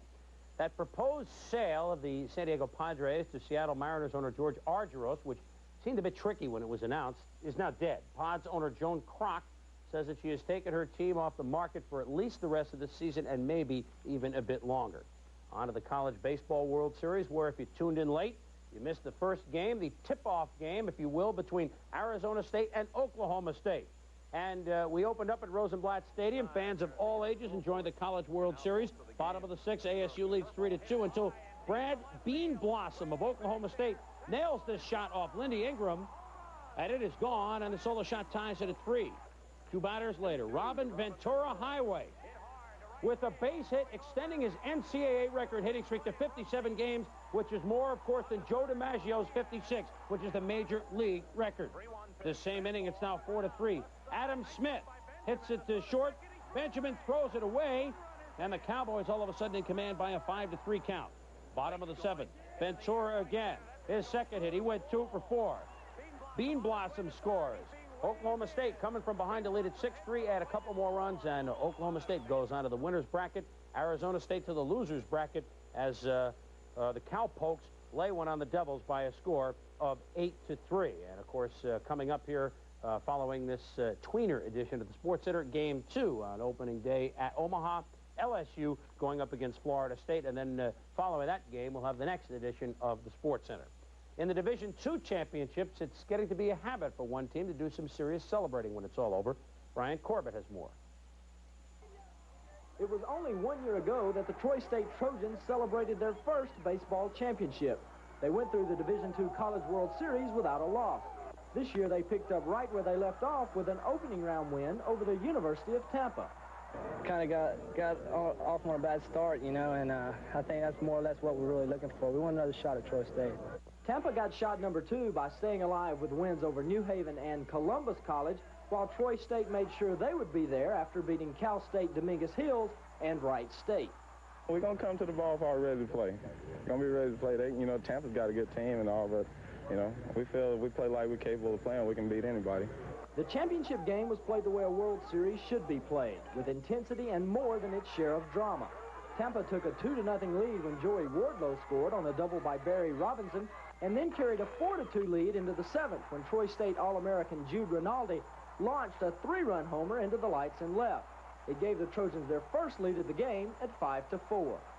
He let a lot of the right-handers off the fastball, so I was looking fastball. He threw right down the middle, and I just fortunate enough to get out of the park. I took a good swing at it, and as soon as it hit, I knew it was gone. Tampa tied the game again in the 8th, but 2 Troy State runs in the 9th spelled the difference in the 7-5 win and gave the Trojans their 2nd consecutive national title. Well, I think it's going to take me about a week to really tell you what it feels like, but I can't think of a better way to end my college career than going out with a national championship. These celebrations are almost becoming a habit for Troy State and head coach Chase Riddle. This is their 4th straight trip to the World Series. No team has ever won 3 Division II championships in a row. It may sound a bit far-fetched, but so did back-to-back titles a year ago. From Montgomery, Alabama, I'm Brian Corbett reporting for ESPN. And congratulations, of course, to Troy State for a job once again well done. We'll be back to wrap this edition of the Sports Center up in a jiffy.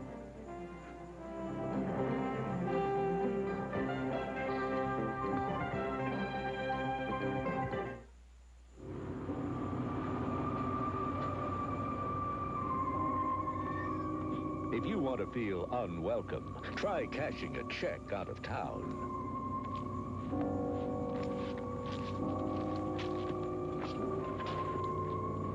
But if you want an invitation at over 500 locations in more than 30 states, all you need is a checking account with a member of the First Nationwide Network, the bankers that changed banking.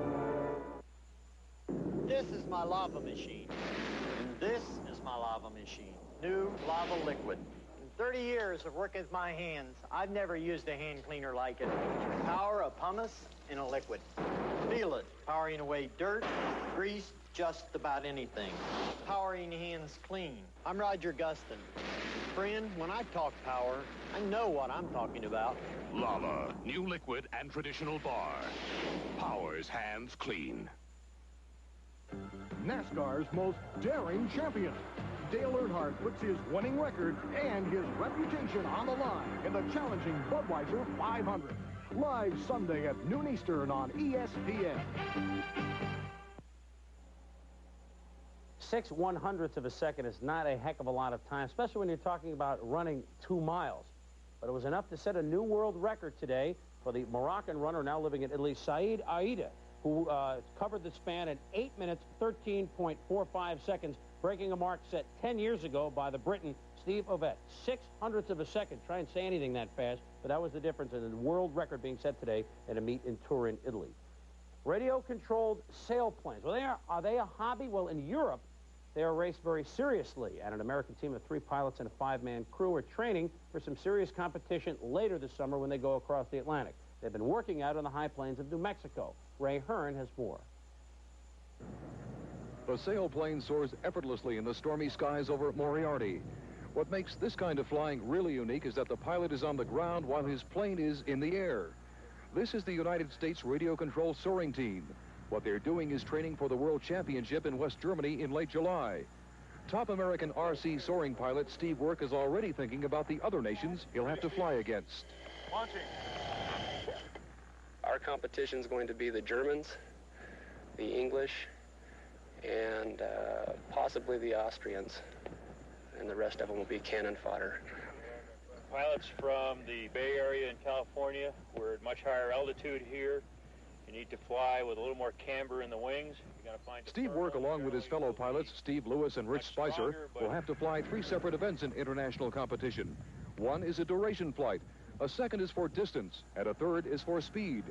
While they worry about their flying, team manager Phil Renault is thinking about them. The psychological factor is to build up these pilots to make them feel that they can, in fact, compete with the Germans, and during our practices to get times that are competitive with the Europeans and even beat the Europeans. Of course, the key piece of equipment is the plane itself. It's a high-tech marvel made out of space-age materials like Kevlar, graphite, and epoxy. Custom radios control the flight, and the plane can fly as slow as 9 miles an hour or as fast as 150. After the airplane and its radio controls, the second most important piece of gear is the launching system. It's Lynn King's responsibility to see that everything works when it should. He enjoys his job. I like the pressure. I like being involved with this stuff and getting out and getting in the fresh air and running out of wind, and it's just a lot of challenge and a lot of fun. It has taken the U.S. team years of hard work to get this far. They know they're good, and they say when the World Championship takes place, they intend to take first place. Serious flying right there. We hope maybe we'll have some serious flying of baseballs out of Rosenblatt Stadium coming up for Game 2 of our College World Series opening night coverage. LSU going up against Florida State. And a reminder, the Sports Center comes afterwards. I'll be joined by John Saunders then. We'll have all the Major League Baseball highlights. Last night, kind of an off night. Only some of the teams playing tonight. Everybody in action. And we'll have more on the upcoming Celtics-Pistons game in Game 7 and more on the Stanley Cup final. The final of the finals. Game 7 on Sunday night. All that's coming up on the Sports Center. Let's go back to Omaha in just a couple of moments. I'm Chris Berman. Thanks for watching.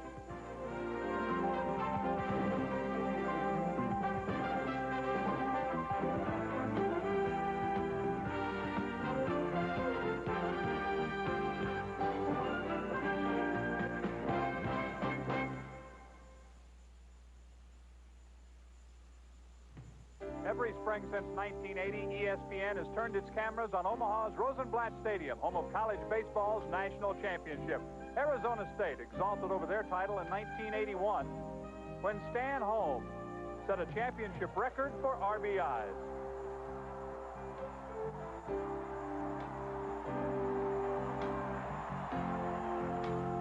In 1983, Texas hooked the title on 2 strong right arms. Roger Clemens won the championship game. Calvin Schiraldi won 2 others.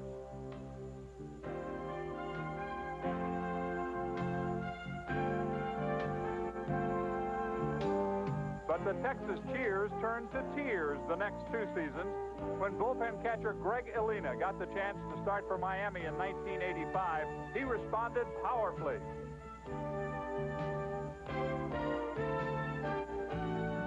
Making Miami's lead stand up, Rick Rather stood tall. Once again, 8 teams have come to Omaha for a fortnight of competition. Who will celebrate at the 1987 NCAA College World Series?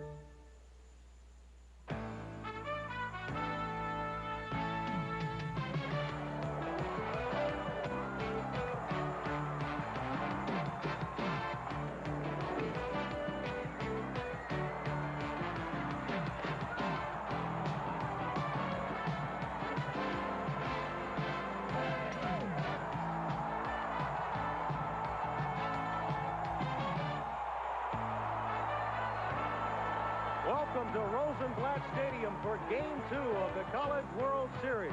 The Diet Coke pregame show is brought to you by Diet Coke. You're going to drink it just for the taste of it. Tonight's game features the LSU Tigers and the Florida State Seminoles. Hello, everyone, and welcome to Rosenblatt Stadium in Omaha for Game 2 of the College World Series. I'm Tim Brando, your host. Now, tonight's matchup, Florida State and LSU, matches 2 teams that are mirror images of one another. Now, the Tigers were the preseason choice to be here. They were the #1 team at the beginning of the year, based really on 3 mere facts. Pitching, strong pitching. Coaching, strong coaching from Skip Bertman, and a superstar performer that could really hit, that had broken virtually every hitting record at LSU. His name is Joey Bell.